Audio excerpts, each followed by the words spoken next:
Mic one. This is mic one. This is mic one. Mic one. This is mic one. This is mic one. Good. Keep going. Keep going. Keep on talking. Keep on talking. I'm gonna keep on talking. Keep on talking. I'm gonna just keep doing that.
just gonna do like a short, like minute or so interview. We're gonna ask some fun questions, that sort of thing. Okay. Go. Maybe we should tilt this a little bit. Jen, are we good?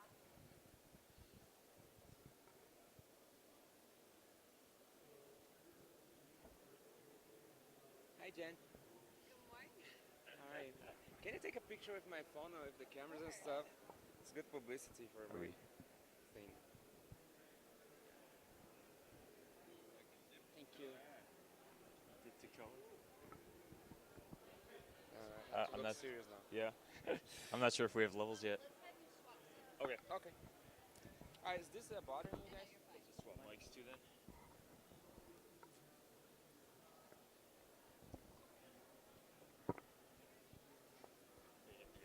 The feet right. The feet, yeah. Which leg is it? I don't know, I could do like this, like so. Just match them. Yeah, like two patrons, you know? You had this Yeah, show here too, absolutely, right? yeah. Justice League from the 80s. Okay, great. So, you know, but it's weird. I have a big head, sorry.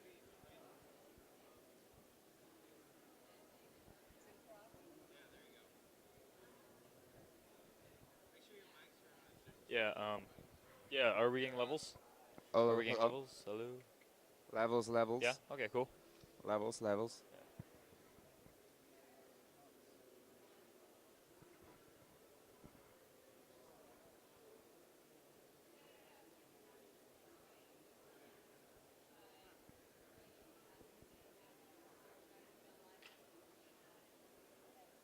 Is this live? No, right? This one isn't now. Because we don't have time for the full thing, so we're trying to get as many like filmmakers in for the small fun interviews as we can. So Cool. I'm a little early anyway. So. Oh yeah. Oh, that's why they're still framing up. No, it's okay. No rush.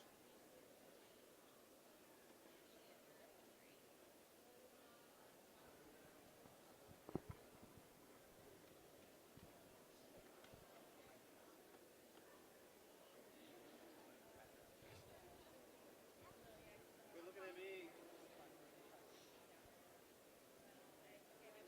I'm all set whenever you're. Do a little quick fake talk. So Okay. So we're just getting a picture done. So I should turn more towards you. So it looks like I'm really having an intensive conversation with you. You can do Yeah. like this.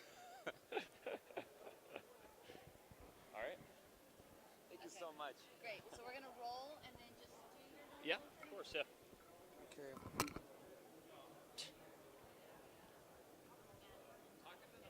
Yeah. Hello. Levels. Levels. Checking. How are we doing? Good. Mine's good too. Yeah. It's okay. Thanks. Where are you guys from? We are out of LA. LA. Yeah. Okay. Filmmaker Roadshow. Okay. Yeah. None of you are Canadian. Right? Because there's so many Canadians. Yeah, Canadians are everywhere, I man. know. I keep meeting them. Get along great with the Canadians, though. Good A lot of fun. morning, Oh, they are great. Vietnam. Morning. Okay. Yes, sir. Okay, great. Oh, should we swap? From, yeah. Or You guys, let me see the mics you guys have. there you go. Now, remember, Brian, you're technically live. Oh, okay. So just say, we are live, Brian, the okay. film producer with Filmmaker Roadshow. Roadshow. We're just doing a quick interview before the actual show because Yeah. we have one of the IWC award nominees. Just so it seems official. Yeah, I'll throw it in. Yeah. And then you Okay. guys do your real thing. Yeah, no problem. You wanna my card or? No. You don't need it? Yeah. I'll post it to the site. Yeah, well, I'm going to have you introduce that, so. Oh, okay. Yeah. So I don't have to say it. Yep. Okay, great. Justin will give you a countdown.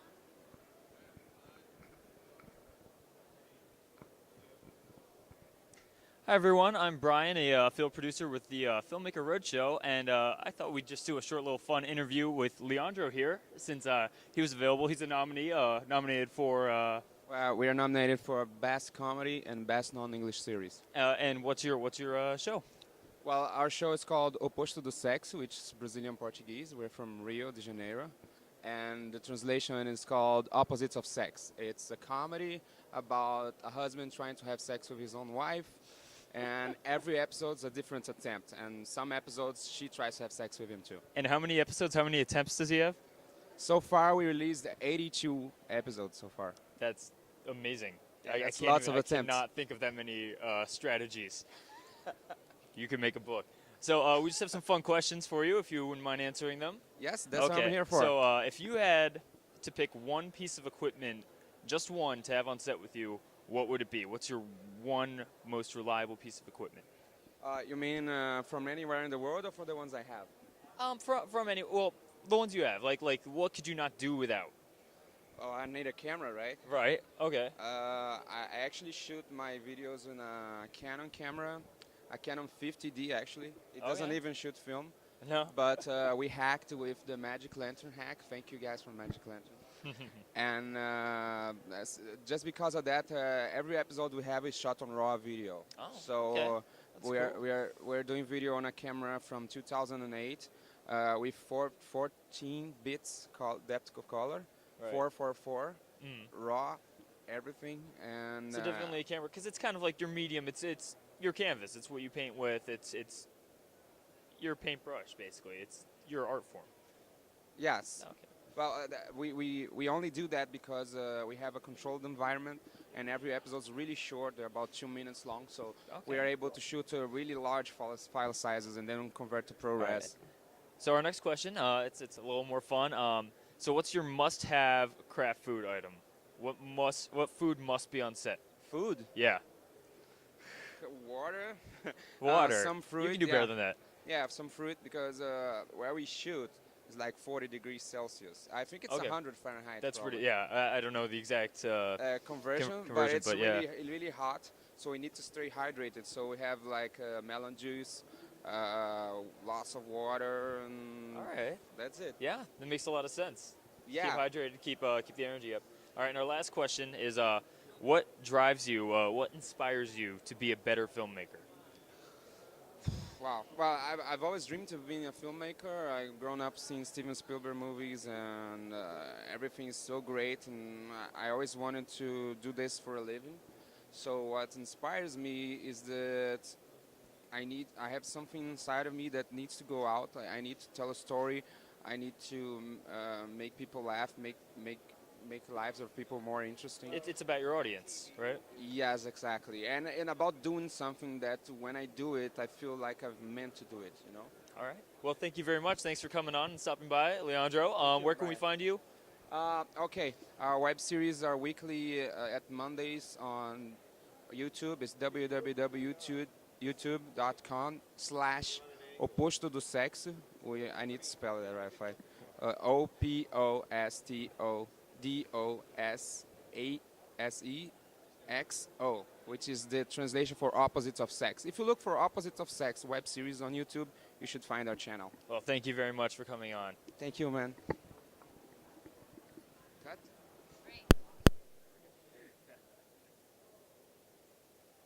Thank you very much for coming on, man. It was great. Good luck with the shows tonight. We will see you tonight. It's so good to have you. Can I take a picture of you guys? Of course. I need to get a chair over here. Icy. Icy.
Is red on?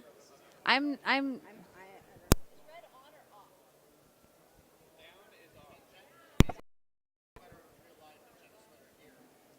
Is it awful? See, that's what I'm talking about. That is bright yellow. That is no, it's on everything. It's on iPhone. It's also our but our we had that with the camera problem. Remember when we were? Well, this is the place to fix it. We tried though. There's got to be a color space. I love that are people alive right now? Are people alive? Are people watching us right now, Justin? While we do this? Hi. Just I want to tell them that this is live and And in color, muted and color, no apparently. tiredness. I mean, no sleep. I mean, what is happening in my life? It's going to be all good. I'm going to say this isn't officially live. We're tweaking cameras. We're trying to make it work so that you have awesome picture stuff. Basically, you're getting a behind-the-scenes treat as we set up so you can see how it is done. These guys are pros. They're How making is she it still work. talking like with coherent words? I'm not directing the entire freaking show. I have the red carpet, which is like a tenth of what Jen Page is doing, just so we're all clear. Jonathan says he can see us. Hi, Jonathan Hi, Sessoms. Jonathan Sessoms is our biggest fan. Can you hear us, Jonathan Sessoms? Tweet me now or Facebook message me now if you can hear us, Jonathan Sessoms. Who else is watching? Any of our friends and family watching? What's your friend's name?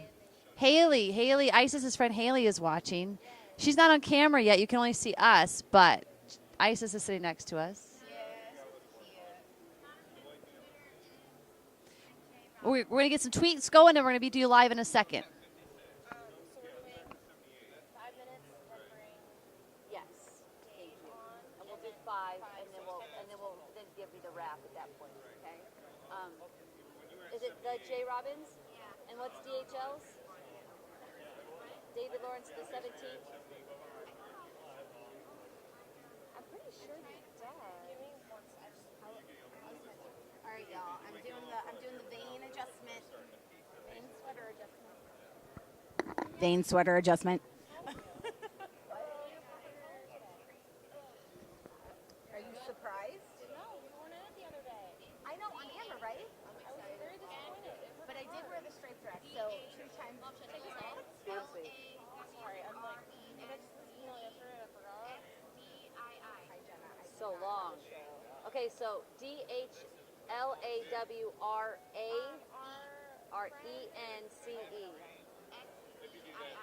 Great.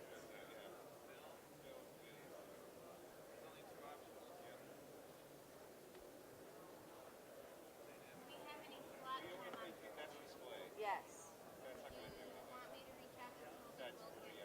Who is that?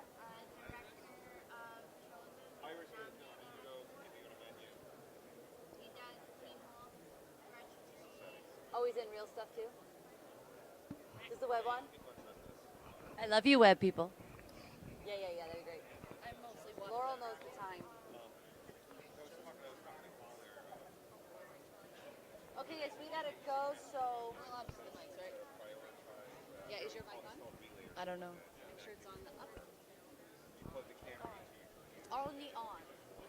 All right, can I see? I want to see your camera.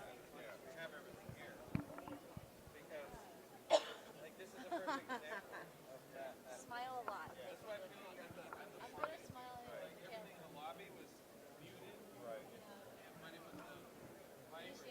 Guys, I'm sorry we have to go. So I appreciate you trying to make it beautiful, but we're out of time. You can't. You can only do. You can only do so much for us, especially on day 3 of NAB show.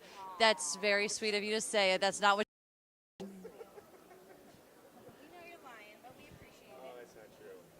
I have one question for Jen. Where do you buy your clothes? Mostly just random cheap mall stores. My wife and you have like the same taste. Really? Yeah. Like my first dress was Hot Topic. This one's like Charlotte Russe, Forever 21, all the mall stores. I think Forever 21. Obviously I'm a man, so I don't do a lot of shopping, but I'm like, oh yeah, I think my wife had that same thing. Yeah. So you're saying your wife has great taste. Yeah, again, yes. Let's just do Thank you. Is she our person? She is our, yeah, but we're going to have a second, so I figure we just line up the two. Because it's going to jump them in quick. You can live text on this show. Yay! She can ask you questions. Are we waiting for that? Nope, we're ready now. I'm going to hit that we are live now. Sending. Oh. Hi! We're really live this time on Filmmaker Roadshow. For real. I'm Here tweeting. at NAB Show 2015 in the New Media Expo Lounge. And I have had no sleep now for, I don't even know how many days we've been here. Since Sunday, my friend. I don't know what's happening anymore. It's all good. All I know I'm is they sorry. told me that I'm directing the awards show tonight. It's tonight. I How don't know what exciting means is that? anymore. We had a It's rehearsal tonight. last night, and my cast, who's doing a big super secret thing, are amazing. Oh my God! Like so much laughter, so many smiles. I think if you're watching this, you really should tune in tonight. If you're not in Vegas, tune in to iawtv.org at 8 p.m. Pacific time because it's going to be so much fun. And if you are here, go to the door and say Jen Page said that you could get in, and I swear to God it will work.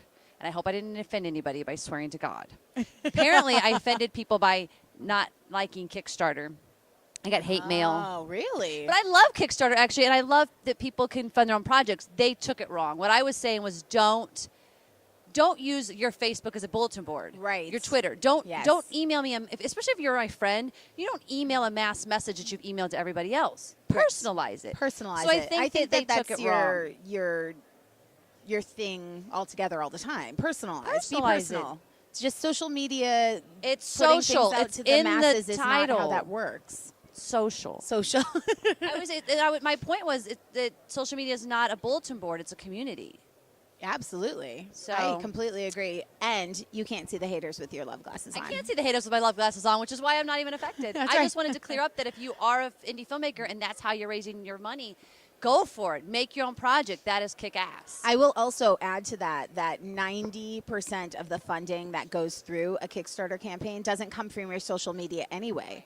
Because almost everyone, if you're a filmmaker, on your social media is another filmmaker who's desperate to get their project made. So it's almost You better have to to go reach out out, and exactly. do some marketing and advertising. And Bulletin boards, message boards, find sponsors. Like, it really is. Yeah. But that is Anyway. just, a whole nother little morning I have no sleep rant. Hopefully we can get through this show today with some coherency. Rants are fun. I'm pretty coherent. As you can see, Jenna is joining me again Hi. because Collier has had to go deal with teching. He's made this beautiful show with all the so lighting excited to see design it. and the slides and the moving images are so beautiful. But we haven't had rehearsal or tech time, and he had an emergency like he had now or never. Now or never. So It needs thank to be you now for because you're joining having an us. amazing live show. And I'm so excited that I was nearby I and am could too. come running down. So that said, we have our first guest, which is really fun because it is my daughter. So there's She's so cute. But she's in Vegas because she is going to perform tonight in the show in this big super secret thing that is starting to be less secret because I keep talking about it. But I'm so excited. She's also been in a lot of web series. She was in Pretty the Series, which has won IWTV awards. And Nice. she had a nice role in that. And she has recently been in Click Wars with all the kids that I directed in that show. That's very cool. And she's one of the most intelligent, well-spoken young individuals I've ever met. She's pretty awesome. Yes. And so this Setting is her her up. right here, Isis Silva. Woo! Yay, Isis! You know what's most fun? Isis is she's big on YouTube. She loves YouTube. Like us older people, know. we are like, I don't know, gamers and YouTubers and all that. But Isis, lives on that. So for her, this is really your first She's been the appearance on sounding YouTube, board. right? Like this is your YouTube world. Here it is. So hi. Hi. I told her she's welcome to live tweet and text her friends because that's what they do when they're 12. Haley has asked me a bunch of YouTube questions. Ooh. Oh, you have your first question already? She's given me like two, three already. Okay, so she says, who is your favorite female and male YouTuber? I have a bunch of favorite YouTubers, so I guess I'd say my favorite is either Dana's Not on Fire, Amazing Phil, or Tobuscus. And then my favorite female is Jenna Marbles. And, yeah. What makes them cool? Like, why do you watch? What does the whole YouTube thing? They just every time I watch the videos, I just laugh so hard till I'm red and have tears in my eyes. And I share the YouTube community with my friends, and we always talk about like, oh, did you see the new video? This is why we like it, and this is what we hated about it, but mostly like about it because we're like, oh my god, their shirt was awesome. And, you know, like little things like that. It was Nice. What if you had to do a YouTube channel? What would you do? Would you do like pranks or fails or? I do many different ones. I probably do pranks for sure. I might do a couple gaming videos. I just don't know how they do it. Like they film themselves and put them in there and then film the game. But I would do a couple gaming. But I mostly like talk to the camera about like what happened in my week or, you know, like what happened during the last time I was on. So. Did you have a question, or we No, having I'm technical just- difficulties we're having over here? a microphone difficulty. It's We're all good. swapping. Yeah. We're swapping. And I believe. Wait. No. I say when that happens. So, Isis, Jen's such a what is director. it for you? What does it mean? Like, what's been your most favorite experience in sort of web world and acting? Like, what's your favorite part of that? Getting to like be somebody different than you, like, because you get to, if you're playing a character that's already been there, like been in this world, you can make it you, like you make it how you would do it, which I think is fun. And I also like collaborating with like the other people in the acting, like in the set and all that kind of stuff. And, What's your favorite kind of character to play? bratty, kind of annoyed characters, you know, things like that. Yeah. Yay. Well, it's fun as you've been in Click Wars, Mhm. and you got to play, like you got to slap I got to guy. slap somebody, yeah. That was You got funny. to slap a lot of people in that Yeah. show. And you made cameos, these silent cameos, which has been fun for you. And you know who we also have here today is our favorite Click Wars janitor, which, by the way, we're about to meet somebody who's been in everything I've ever done. We've given him a cameo because to us it's funny and it's almost like Hunt Alfred and Peck, Hitchcock. find where he's at, right. And so joining us now is Dave Hoffman. Hi, Dave. Dave Hoffman, janitor. Can someone fix this camera over here, please? Does that I mic love that work? shot. Is that mic? Is this mic working? Great. Nice. Good morning, ladies. Good morning. Great. All Here we right, are. great. Hi. Hi. So Dave, Yes. we're just talking to Ice about Click Wars. What is your favorite part about doing Click Oh, Wars? okay, well, I get to work on the crew of Click Wars, which, of course, is amazing fun because working with the people that are involved in the crew and the kids that are in the show, everybody's just really cool and friendly, and we have a really good time. But I also get to do cameos in several of the episodes, which my illustrious director has been so gracious to present me with that opportunity. And it's just so much fun because I always loved acting, but I never had the passion or drive to pursue acting. So anytime that I get thrown in is just so much fun for me. Well, both of you guys are in this big super secret thing that's happening tonight that we can't even talk about. Yeah, that's right. But are But you? we go- keep I don't bringing even know up. what you're talking we don't even know what we're talking about. What super secret thing? But if you want to know what the super secret thing is, you have to show up tonight at where is the pavilion? it's I'm the so tired. Paradise Center The Paradise Center at the Westgate. At the Westgate in Las Vegas, Nevada. So if you're in Maine, you just fly into Las Vegas. If you're in I Maine, joined the you get to Las tune in. No, seriously, this is like for realsies. If you are not here in Vegas, please tune in and watch and comment and tweet and have fun with us. IAWTV.org at 8 p.m. Pacific time tonight. But if you're here, I promise you, if you come to the door at the Paradise Center and you say Jen Page said that I could get in, I promise you there will be a table for you. And it's going to be not only amazing, but it's the International Academy of Web Television. It's the Academy Awards of Web Television. The best of the best. The best of the best. You get to It's mix gonna and be mingle with amazing. celebrities and web celebs. And if Isis is really hoping some YouTubers shows up. Okay, Look at really how quick. excited she just So let's do a speed round challenge before we let our guests go, okay? We're going to do this a little different than our normal ones because these guys are both sort of super geeky and we do these kinds of things all the time on set. Okay, ready? So, number one, if you could have any superhero power, what would you be? What would you have? Super strength. Flight. If you could date any superhero, who would you date? Captain America. I probably Black Widow. She's the most popular right now. Plus, she's hot. And she can No. beat guys up. She can beat guys up, and I need that. A little So thanks for dominatrix doing it. action going on over there, Dave, You know, more than somebody I who can wanted to control know. Me, keep me in check. If you could film anywhere in the world, where would you film? London. London, same answer. Really? Great. Let's go plan a film in Let's London, plan a Jenna. film in Yes. London. I Yes. like that. And finally, final question. If you, what makes you be a better filmmaker, actor, creator? What Person. inspires you? The people around me, the people who are filmmakers, for example, you and all those people, all your friends, Taking you know. all of my answers. And yeah, like that's what inspires me. Aw. No, I agree. I think it's really about the people that you work with, and when you're working with people that have positive attitudes and are the go-getters and the dreamers that are pursuing their dreams, it just makes it more fun. And if you're not having fun, why bother doing it?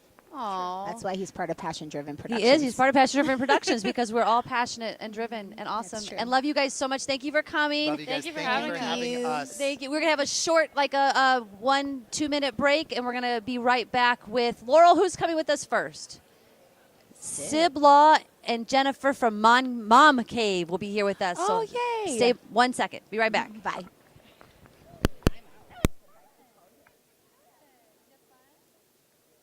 Isis, you're so cute.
I think he's going to try to come back. Okay. Hi. Oh my gosh, you've been so great with the tweeting. Oh,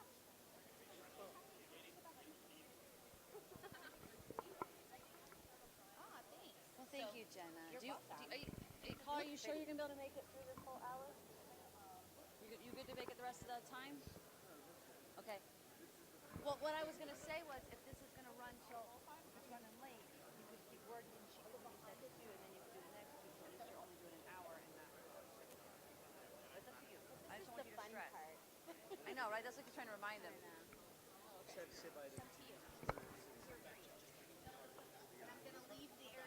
I'm hungry too. Okay. Come on, we gotta go now. We gotta go now. We gotta go now. We gotta go now.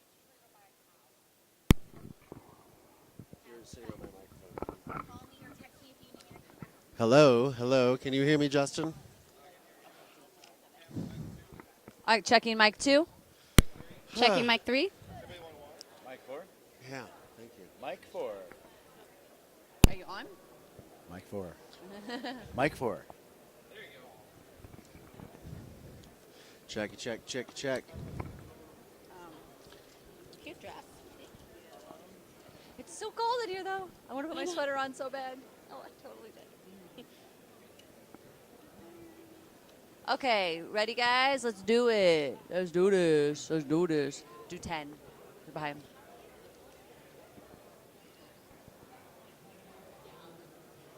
Tweeting. Pre-show tweeting. 10 minutes. Are you going to count me down? Seconds. Can we make funny faces? Yes. Like we're scared? Hi. Hello. Look who's back. Yay. Collier has the same eye problem I have. We've gained luggage over the last few days. Thanks for pointing that out. We're very tired. We need to just say it. We need to let them know. I have like red eyes, and it's not from fun activities. Yeah, we're in Vegas, but we're not having a Vegas experience that most people have. We're getting no sleep because we're up all night making things for the IAW TV Awards. Yeah. Which I know I keep pointing out are tonight. Yes, tonight. So Collier's going to be half here with us with his brain. The other half is contemplating how he's going to fix all the problems he just found out he has. Yeah, because I finally just got in the room to see all the screens we designed for the award show. I won't let him tell me the bad news. Sorry, I can't do it. La, la, Yeah. la, la. He can tell me after Good the times.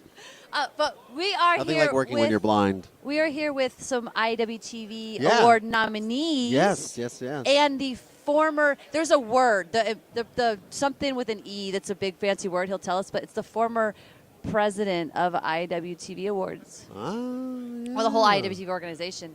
I've had no sleep. I take no credit for how bad this interview goes right now. One of us has to be coherent. This is bad. Yeah. So anyways, if we go to camera 2. So hi, so we have Sib and Jen, who, when our camera guys switch to you guys, there we are. There they are. You guys are nominated for Mom Cave, which is a whole sort of, it's for the reality category.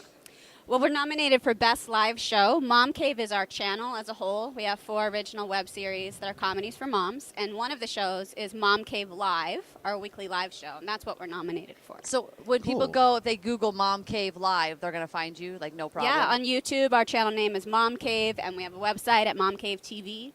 So what is that show like? Because obviously we don't get time to watch the web shows that are nominated because we're too busy working on the web shows. Yeah. Totally. Tell us about it. So this was all Sib's idea. I have to give him credit. I thought it was a crazy idea. He said, why don't we do a weekly live show with you and a couple of other moms just talking shit. Can I say shit? Sorry. I've said shit many times, and I keep counting Okay. it out Yes. how many times I do. Yes. That's So 2 now. So I was Profanity's okay. like, who wants to watch some exhausted, sarcastic, snarky moms drink wine and talk from their homes? But we gave it a try, and it's going great. I was going to say, that sounds like a lot of people actually would Other exhausted, love it. drunk moms. I'm not drunk, but I may sound like it right now. But I'm an exhausted. Even sober moms like the show. As I'm a mom, sure. you often feel drunk when you aren't. That's true. Even like when you're being a parent of a show, like you feel like you're producing, you're directing a show. It's your baby. Right. You're just always exhausted. Yes. Wishing you were drunk. Right. Sib, you tell. So how you got involved? It was your idea. Why moms? Well, so the story goes back even further. So Jen and I were both part of the IWTV's writers group in New York, and Jen brought a script, and it was awesome, and it's also on the channel now.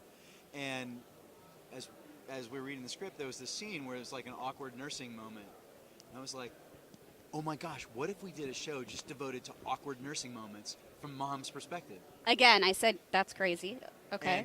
And she goes, okay, let's do it.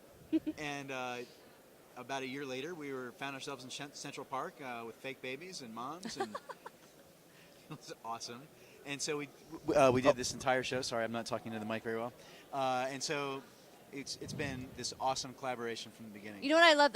The takeaway from that for me is that you're this sort of attitude of like, I have an idea. Okay, let's do it. And that's what we kind of try to encourage our audience. Like that's really how you create. It's like right or wrong. It may fail, but really isn't any failure because you've learned and then you do something else. And so is that sort of an attitude you guys adopt in your creative lives in general? Totally. I mean, the biggest barrier before I ever started producing anything was like, how am I going to do this? How will I pay for it? Will it be good? And it's just about getting over that and knowing you might totally fail. It might suck. But if you don't start, it's never going to happen. It's sort of that, you can't have greatness without messing up along the way. Yeah, totally. And I think, in series that are geared for the web or in indie sort of situations, I mean, as a filmmaker, we do these things and really, there is a lot of times no pay or very little pay, but the payoff is in seeing the work and going, I made that. Like, that's my baby that was birth. I can't. Yeah, remember no, I no, just said that, totally. but No, but that's true.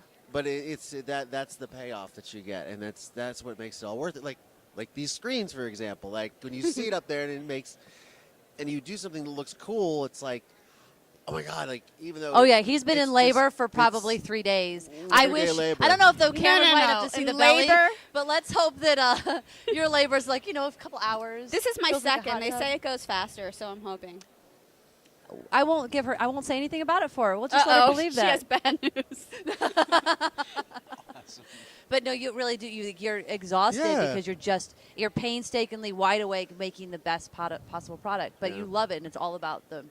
You know, I think there's this, as filmmakers, you get to the end of it and you've built something with a team, with other people, but you get to the end of it and it's like, we made this thing. And it feels that sense of accomplishment is your base level of entry. It's like, okay, well, we did this. Yep. Then you can go back and assess it later. But Right. at the very least, you did it. I think a lot of people are too hard on themselves at that stage too, where it's like, this isn't perfect, or I'm waiting for the perfect timing, or whatever it is. It's like you have to just do it because it's never going to be perfect. I'm sure Quentin Tarantino, all these people who we look up to, who made these masterpieces, look back and go, oh, I wish I would have done this, or I could have done that different. It never changes, so just do it. Yeah, it's so hard as a writer because you see it in your head as you're writing it. It will never come out the way you wrote it. Never. And that's really hard to let go of. I'm trying to learn that. It No, might come it out is. better, but never the way you thought it would. Never. Yeah. And you have to trust that your team, you have to trust your director, you have to trust your actors, and trust that whatever they're doing is hopefully better than what you ever dreamed of. Mm-hmm. So on the channel, there's a show called Slummy Mummy that Jen wrote, produced, directed some of the episodes, and edited some of the episodes as well, and stars in. And it's awesome. Thank you. I think it's absolutely fantastic. So moms, go check it out. That's awesome. Well, I think that I think that I don't know who you guys are up against at this point because we have 33 categories of awards. So I've tried to get up on everybody's stuff, but it's just too much. So who are some of your competition in your category? Well, the first one I really want to mention was kind of part of our inspiration. So I want to give a shout out to Super Geeked Up because we always watched that show. And when we had this idea, we called up Jeff from Super Geeked Up, and he gave us some pointers of how to run a live show. You said, Jeff, how do we do this? And he told us. And so It's going to be really funny if you beat him now. No. He's going to be like, damn it! He won last year. yeah, You got enough time. he's great. And what are the other? We have What's Trending. What's trending? AMC. There's a movie review show. ABC, they actually won for something last year too. They did. And the So You Think You Can Dance after show. Wow, that's a great. You guys are amongst really great people. Like we are. freaking Yeah, A. it's Like good competition. for you to go, we had an idea, and now we're nominated against these amazing and shows with money. Yeah. Other than maybe Super Yeah. Geeked Up. Keyword money. to Yeah, make them. that we do this in our living room. Sometimes we do it in the bathroom, hiding from kids. Like, it's literally no money, just us talking. And you're now nominated. That's great. That's an honor. I really wish you guys I can't say I'm rooting for you guys because I might offend the president of IWTV, the new one. But we love But I him. really love the underdog story, and I feel like you guys are the underdogs. So Wow. I'll have the fingers crossed. Thanks. So let's end with our little speed round. Yeah, our speed round. Now, So, go. We'll just make up some shit. well, I Three. what is the one thing that as a mommy needs to be available to snack on during the show? Oh, coffee. Really good, strong coffee. I don't like weak coffee or cold coffee. Like, Crafty better have good coffee. Oh, if you said, what's one thing that better be in that craft services room? I'll drink that coffee. If you could film anywhere in the world, where would you film? We got to film some of the episodes of Slummy Mummy in my apartment, which was awesome because I never changed out of my pajamas. That was my wardrobe, and we filmed all day. The only thing better than that could be like filming in a jacuzzi or something. It was awesome. No, I think I would take the pajamas over Yeah, the jacuzzi because in your jacuzzis own are gonna get apartment. hot Yeah, after a while. All day, it'd be too With much. the lights. And all that. Yeah, it'd be Yeah. too much. What about you, Sib? I think I'd go to like someplace sort of vintage. I think it'd be Really? I cool to like do, that vintage idea. Moms. Yeah. You There should we do go. that. Do it. You know, I have the wardrobe. You could also do moms on the road and do like a road trip with the kids in the back going, are we there yet? Are we there yet? We did make a video like that for ITV Fest on our trip to ITV Fest in Vermont. That's awesome. Yeah. Awesome. That's cool. Let's as a mom, what is the one thing? What is your greatest escape? Oh gosh, it's gonna have to be Wine. Yeah, I was just thinking, can I say wine? Like, do I say that too often? Do people think I'm a wino? It's a glass of wine in the bathtub with the door closed and nobody talking to me. Nice. Don't worry, they'll just be child protective services at your door when you get back. It's fine. Yeah, if they watch the show, they might. What's your greatest escape as the dad? Greatest, for me, so I'm on the road a lot for work. So my greatest escape is actually coming home. Oh, that's nice. Sweet. And final question, you want to ask the passion? Yeah. What? Well, I mean, you kind of talked about it earlier, but what drives you? What creates your passion to make? What inspires you to be better inspires you filmmakers? To be a better filmmaker. Watching all the nominees to vote on them this year was amazing because you could just see there was a wide range of work, and there were so many people who, like us, just did it on a shoestring or no budget and made something awesome. And so that was really inspiring. So the other thing is, coming to an event like this and meeting other filmmakers and then going, oh, how'd you do that shot? And they're like, actually, I lost a GoPro doing that shot.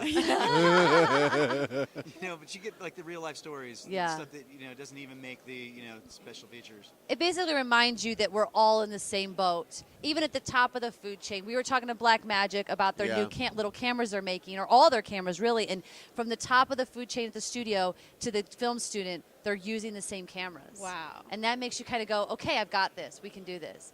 Thank you guys so much for being on the show. And you guys at home, tune in at 8 p.m. at iawtv.org and watch the live stream and, root them on. And if you're here in Vegas, come to the show at the Paradise Center. Is it the Paradise Center? I'm very tired. The Paradise They've told me 6 Pavilion times. Paradise something. It's in the Paradise glorious Pizza? Westgate Hotel and Westgate, Conference area. Westgate, 8 p.m. Tell them you're there for the IWTV Awards. Tell them Jen Page sent you.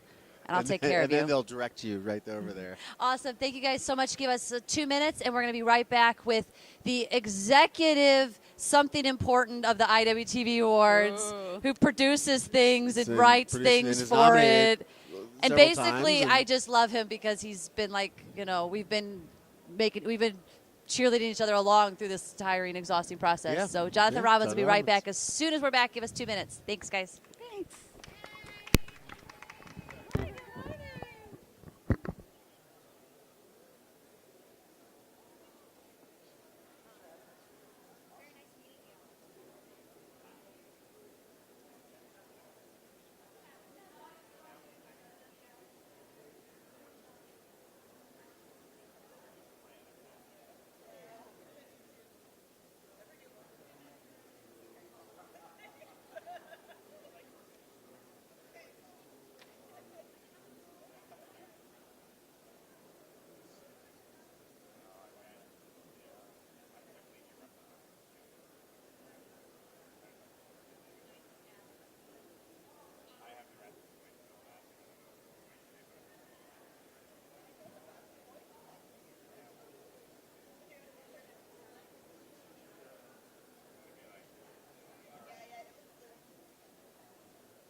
Oh, yay, fun. I'm glad I told them they needed to get you because you're going to be fun. You can, and you can be totally geeky and fun there and nerd out.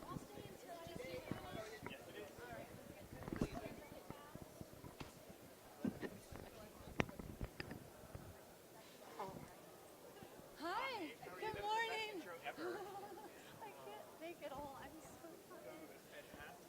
Can you ask about the shirt that I'm wearing? You got it. It's not. I don't know, is that one of your shows or something like that? Because I'm going to basically say, no, it's not. And I'm supporting a hashtag called Creators United. Okay, awesome. I love it. And then we can talk about how we should support each other. I love that. That's great. Great. Good one. so much. And seriously, good luck tonight. Oh, yeah, I need more luck than any of you guys, I'll be honest. Woo! Woo! Woo! Yeah! I think this is the delirium kicking in at this point. It's demonium! Delirium! IWTV! Yes! Okay. We are ready when our wonderful Justin and Dennis are ready. Let's just do 10 since we're running so behind. I know we keep going a little bit over, but at least at 10 we kind of at least actually wrap up. If it's okay, good. We are ready. Let's do a count.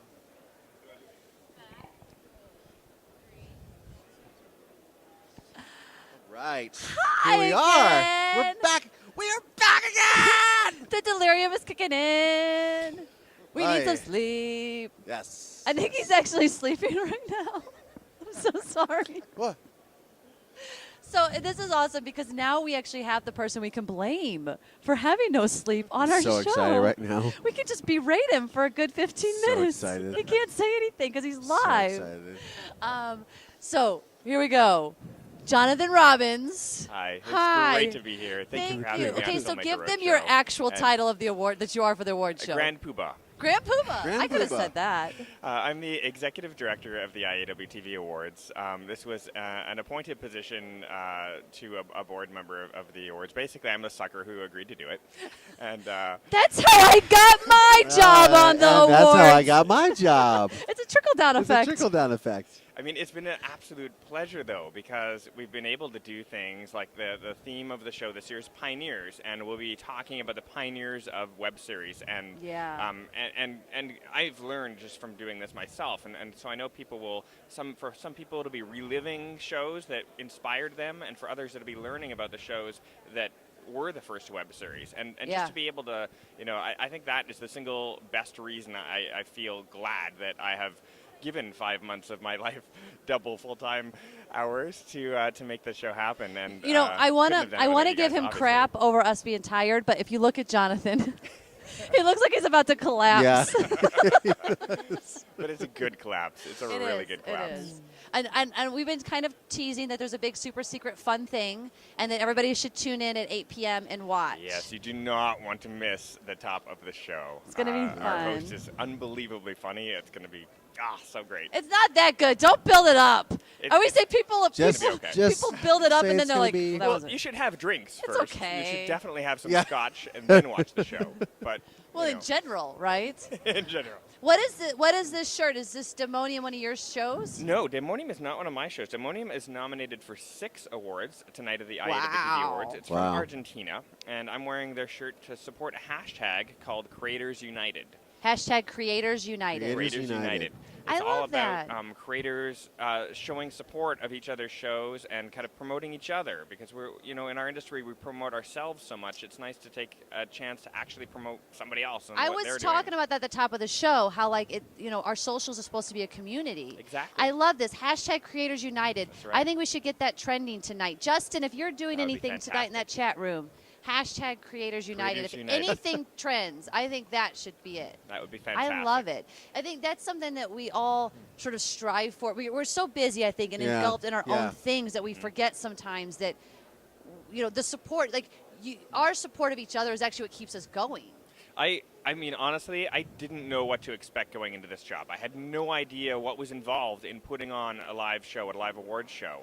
And I was, I think, pretty much ready to shoot myself.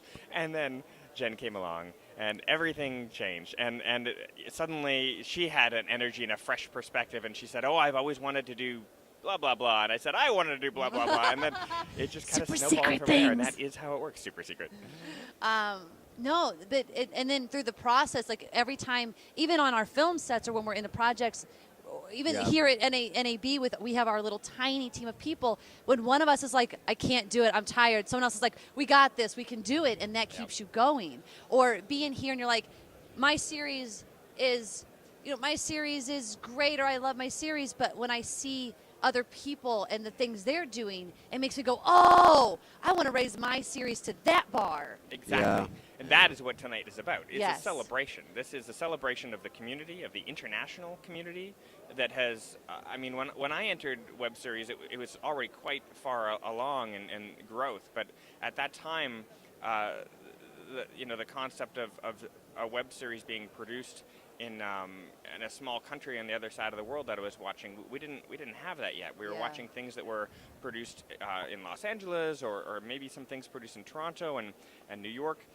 But to see now that it is grown and we have gigantic web series communities in Australia, in Singapore, in Scotland. In I mean, it's Canada. Canada. Have you noticed the accent at all yet? Hopefully not. Not.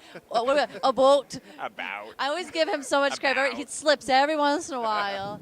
So I've noticed there's a lot of Canadian submissions this year. There You are. guys are coming in full force. It's interesting in Canada. Canada has sort of been leading the way in terms of embracing web series. There is an organization called the Independent Production Fund, which took a leap of faith, and they've invested, I guess, about $1 million, maybe $2 million a year across 15 web series as a capital loan. What do they call that? Like an investment loan where they expect to get the money back, but they know right now that's not going to happen. There's no web series that's going to make them that money back, but they believe that it's going to happen, and so they're using this time to get in now, so that when it does happen, they're in the right place for it. And they're Is making there the best room stuff. to move up into your apartment? This is why or people house in move. This is Canada? why people move to Canada. They health insurance and movie money. The Canadian Screen Awards, we had Kiefer Sutherland introduce a montage of great content that was created in Canada. And it included Orphan Black and it included web series, all in the same montage. It's not being talked about as this is a web series and this is a TV series and this is a movie. Yeah. It's just content. It's just content. Yeah, that's cool. That's very cool. Are you fighting? Because we at LA, there's a lot of. It sucks for people in LA. Basically, there's a lot of productions that go to Canada to film. Yes. So how does that affect you? Because you're also an actor, beyond being your own content creator. Do you find that you're getting more opportunities as an actor then? It's interesting. The American productions that film in Canada mostly cast in LA and fly people up, and then the Canadian actors get the very, very small roles. It's kind of a catch-22 as an actor because the casting directors have a very narrow budget for casting. So in LA, they might, for a lead role, see 20, 30 people. In Toronto, it would be 6. Oh, wow. And then what happens is there's no room to take risks. So they bring in the 6 people they know they can count on. And then the LA production companies and casting directors say there aren't really very many good actors in Canada because they're always seeing the same 6 people. Yeah. So we're not going to give them much money. We're just going to cast it in LA and we'll bring people there. And so it's kind of a catch-22 to be an actor in Toronto. They say you have to, if you want to film in Toronto, you got to move to LA, and then within a couple of weeks you'll probably be making a show back in Toronto again. Is that what led you to being a content creator and creating for the web? It is. I think it was a need to have control. I had some success with commercials and a couple of very, very tiny parts in big projects, but I wasn't creating most of the time. Most of the time I was waiting and getting frustrated. But being a content creator, I was able to write and direct, and I could be creative 24/7. Yeah. Wow. And then ironically, in the process of writing and directing, it opened up acting opportunities for me in other people's work because I Nice. got to know the community. Well, I also say that, and I try to tell our actor friends this, that like you have to show that you're proactive and take it, because I want to cast actors who are doing shit for themselves. Is that number 7 on this shit? Number That's 7. 8. So I'm glad I know we can say that now. I want to do that. It's the web, right? We're allowed to do this, which That's is right. great. But I want to cast actors who are doing things for themselves. And so when you're out there making stuff, then I want to be involved with that. And I wish that I could get that through some of their thick skulls. Yeah. And I'm sorry if I'm offending you and you're my friend, but you know what? I need you to understand that. I love, like, our friend Malia finally listened, and she made Macabre Mondays. And it's adorable. It's her personality. She just takes her camera, and she talks right to the camera, and she tells this weird history of, LA macabre stuff, and she likes that stuff.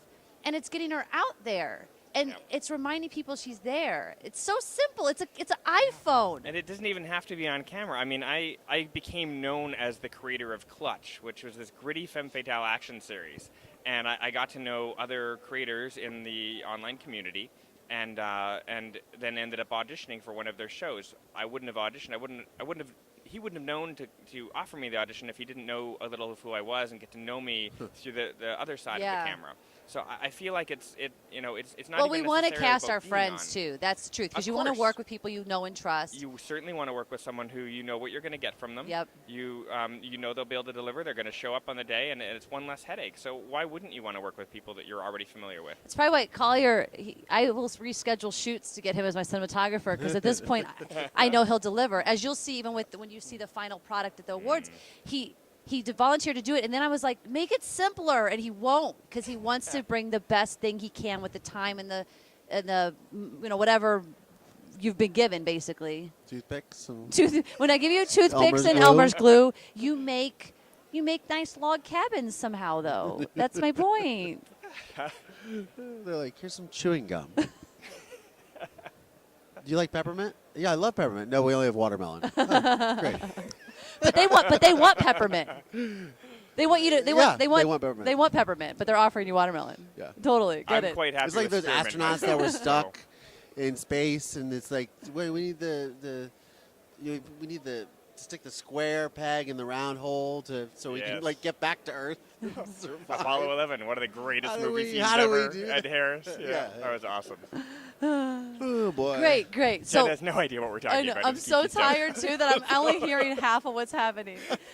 So now they're gonna watch the awards show, and it's, luckily all the cues have been written in a script, because otherwise they'd be like, why are we watching a black wall? Because Jen's like, Yeah, but we can't have black walls. oh, that's right. That's the whole problem. Don't remind me. Don't remind me. So before we wrap up, let's do a quick speed round with Jonathan. All right, speed Sure. round. I like speed rounds. All right, Jonathan, what's the one thing that better be a craft service? I couldn't even hear the question. Well, What what's is the one? the one thing that better be a craft service? Oh, smoothies. Smoothies. Smoothies. You have a set with I don't know smoothies? I don't know what production you're What working the on heck? that has Canada. a Come to smoothies. Canada. But that sounds pretty great. Oh my God, we were lucky if we have fruit on our Yeah, sets. right? We show up to sets and they're like, here's your graham crackers and your stale cookies. On Out With That, actually, And the toothpicks. person handling, did I say out? No, I didn't. I said Out With That. The person handling craft services, Nadine, who directs her own web series, Leslieville, she was so awesome because she wrote all of the actors and said, if there was one thing you couldn't live without on set, what would it be? And I said, good quality juice, like, fresh pressed juice. It was always there. Aww. She made sure that everyone felt taken care of. And That's that a little awesome. step like that, oh my God, the work we were able to give was so much better because Absolutely. we showed up and we felt like we were valued and we felt like our needs were going to be taken care of. And then we were able to be vulnerable on camera and blah, blah, blah, That's blah, blah. great. And You know it's what, before- like just like the little things. Just say like even like water. I remember I was a best boy on a show, on like a show with a real budget. Right. And I remember going to the set on our load-in days, and there was nothing for my crew, like no water. Wow. And I went to CVS, and I bought the water. I brought it back, so we had water. Just something as small as that, like Yep. it's like $3.99. It makes a Come huge on, difference. just to I say, always hey, try to have you're on a water in casting soundstage. It's rooms, 90 degrees. It's the you know. middle of summer. Yep. Here's some water. It's going to help them do their job. Before you go Yeah. finish our speed round, I failed. Yeah, we went off no, on a tangent. but I failed. I totally, because I'm tired. Wasn't very speedy round, was it? We talked about, well, but we also we talked about how much you're running the show, but we haven't talked about the fact that you're nominated all over the freaking place. I am nominated twice in the same category, which is crazy talk. And as an actor, As an actor, yeah. And that should get you more work. it's If nothing crazy. else, Yeah. that should get you more work. It's so bizarre that I came into this as a web series creator and as sort of a failed actor, and now I'm kind of in it as an actor, and that's what's standing out. And I didn't get nominated as a director, as a writer, as an editor, and it's totally cool. I shouldn't have been. I'm glad other people were, but it is kind of ironic that the thing that wasn't working for me is now because And of tell us the name of your two diving in. series that you're nominated for.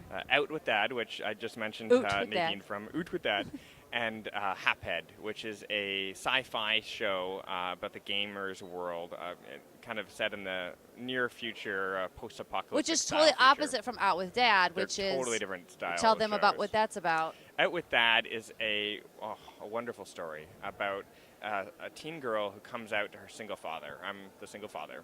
And they have to just deal with that. And what does that mean for her? What does that, it's not easy to come out anywhere. And Toronto is a relatively easy place to come out, and that is, it's set in Toronto. It is recognizes that it's easy, but it's still not easy. It's still so hard. So we have people all around the world watching this show for whom they come from countries where being gay is a crime, and there's nothing else that they can see or watch other than going on YouTube and finding web series that express these stories that they can relate to. It's unbelievable. That's one of my favorite things like, about web is that and it's international, easy. And It's transparent. Won 2 Emmys, I believe, or two Golden right. Globes. Yep. And that the LGBT community is really being represented in web-based series. It is. Yeah. And I think it was because of that opportunity to go and tell a story that you want to tell your way without gatekeepers saying nobody's gonna. We don't have enough of a market to watch that. Yeah, nobody's going to watch it. It's not our demo. What he's saying is, on the web, you can do it your way. Yeah, you can. You sure can You say that. can. Watch tonight at 8 p.m. She's So good. really quick, we'll do the real speed round, really fast. Craft service. If you could film any place in the world, where would it be? I just filmed in Prague, and I wanted to say Prague, but I already filmed there, so I'm going to say something else, Australia. All right. Nice. What are our other questions? My mind is blank, and I'm very tired. Really slow What is speed round. we already did craft services. Okay. How Our about PAs are now reminding us what what the is questions your, are. What is your ideal project? Like, what is the next thing or the thing you wish you could make? I really want to make a feature film follow-up to my series Clutch. It would be a feature film about the human trafficking industry and girls who escape and break free from So that. it's a comedy. It's a comedy. It's a romantic comedy. Romantic comedy. It's called Trafficking. And finally, we have one piece. What's the one piece of gear you can't live without? Since we're at NAB show and Media Expo, it's about gear. That's a darn good question. I would have to say my iPad Mini. When we filmed down in LA, we couldn't bring all our gear with us. We filmed the last episode of Clutch that was shot down in LA, and we used the iPad for the slate. We used the iPad for the script. We used the iPad for the continuity reports, everything. So, that couldn't have been done 10 years ago. It's just pretty awesome how much that one little device could help us on set. Crazy. Yeah. And the production photos, too. And what inspires you to be a better filmmaker? Other filmmakers. Jason Lever, who directed Out with Dad, getting to be directed again made me want to go back and direct again. Just experiencing both sides of the camera, I think, is good for anyone. If you are a director and you get a chance to try acting, even if it's in a short film that no one's ever going to see, just do it to gain an appreciation of what everybody does on set. I mean, that's... If the director's job is to coordinate everybody and to utilize all of their talents, then the best thing you can do is understand their perspective of what they need. Yeah. And actors are delicate creatures. That we are. And speaking of actors. Well, before We have that, one I want to coming. just say thank you so much for Thank you. not only being here and when we're all exhausted and delirious and can barely hold sentences together, but for your encouragement and your sort of camaraderie as we've gone through this process together. Like, there's no way that this would have worked. I don't think with anybody else that we like. There's It just is a something dream about team. the It way truly we've kind is a of dream team. our team. Yes. Yep. So thank you and Thank you. good luck to both of us tonight. Indeed. I will see you on the red carpet later. You guys, please tune in if you're at home again. It's 8 p.m. Pacific time. iawtv.org. 8 p.m. Pacific time. And if you're here in Vegas, come to the Westgate to the Paradise Center and again. North Go Pavilion. to the door and say Jen Page said you could get If in. you've got a VIP badge, if you've got a speaker badge, if you've got an exhibitor badge, any of those will just get you in for free. If you don't have one of those badges, but you still want to come, Name drop. then just Name say Jen drop. Page sent you, and you'll still get in Because for free. seriously, if you're watching this right now, you earned it. There I'm you just go. going to say you earned it. All right, so give us 2 minutes, and we're going to be right back with David H. Lawrence, the 17th. And that is, if you don't know, you're stupid. No, I don't want to call you stupid. You're no, but it's You are uninformed. You are under a rock. If You will know soon. David H. Lawrence the 17th is an awesome guy with an awesome resume. Yeah, he's most of you know him because he really came out with Heroes, and he was the puppet master and freaking creepy and scary. I actually met him when he was pretty much first started here in LA, and we'll talk about that. And we'll be back in 2 minutes with him, so stick around. Thanks so much, guys. Oh my gosh, this feels like so much work this morning. Oh my God. Thank you for that hashtag. So there, like, I'm watching our tweets, and usually our tweets are getting like 80, 90. And our tweet got more answers by the far. I went to go on about it and everything, and I never got a chance to. But it's Jason Frazier, who you've met. Terrific guy.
I'm glad you got sleep because one of the three of us needs to be coherent in this interview. One of the three of us? Oh, are you not? Nope. Collier, we gotta go. See if anybody is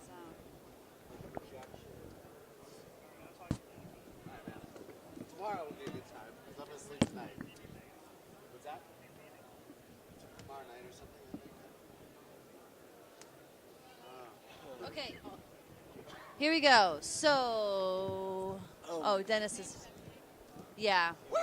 Yeah, exactly. We just start getting slappy. Fighting the power. Oh God! See my real badge.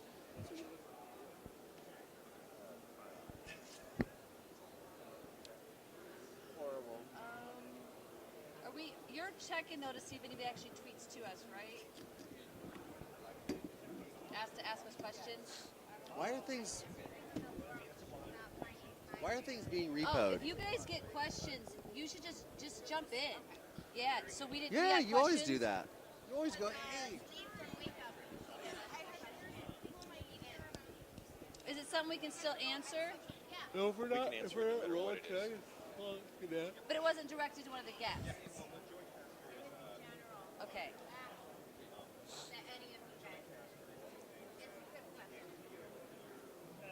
Are we doing Great, are we doing okay. Meerkat? So we're gonna answer this Meerkat! about it. Yes. I can't see with my glasses. Okay, so what's the first Nutella? project that you did? Who said that? Listen. We're gonna answer the question. What's the first project that you did that made you say, yes, I think I'm on to something? So think about that for a second. I'm gonna read these. It's a Nutella. I've only had Nutella once, and he gave it to me. And I would never have it again. Yeah. Lee from Wake Up. Yeah. Okay. We're ready, guys. We're ready.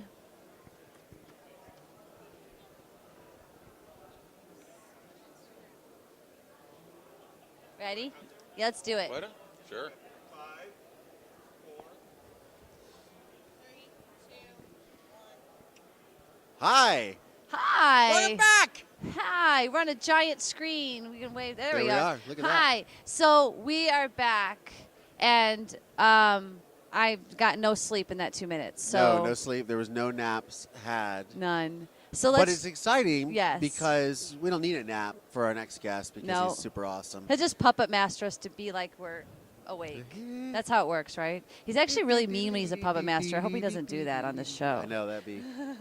Okay. Oh God, Oh. it's happening, and here he is, David H. H. Lawrence, Lawrence, the 17. Hi! Hi, I was told to be really up and bright and happy so that everyone would be excited. It's great. Thank you for having me on the show. Am I talking to that camera or am I talking to you? What do I do? I've never done television before. I'm not quite sure how to do this. Hi, what's going on?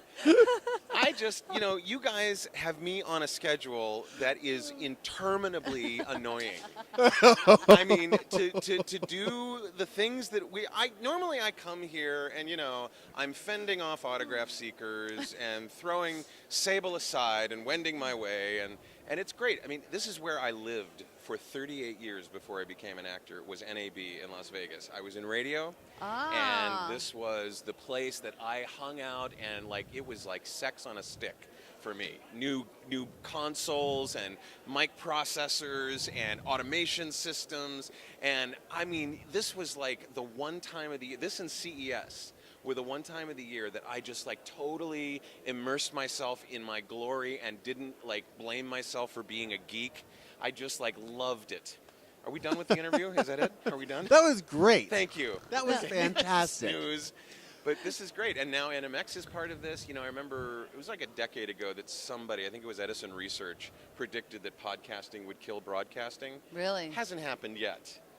Probably won't happen just because of the money involved. There's a lot of big, deep pockets in broadcasting. But slowly but surely, we're seeing them move over to that space. But anyway, what did you want me for? I also feel like with even the broadcasting, if you listen to Sirius, any kind of talk stuff, it's taken on a more podcast style. Well, Sirius, of course, isn't, they're not subject to the FCC's rules. And so I was on Sirius, and I was on, the first 2 hours of my 3-hour show was on broadcast, so I had to be nice.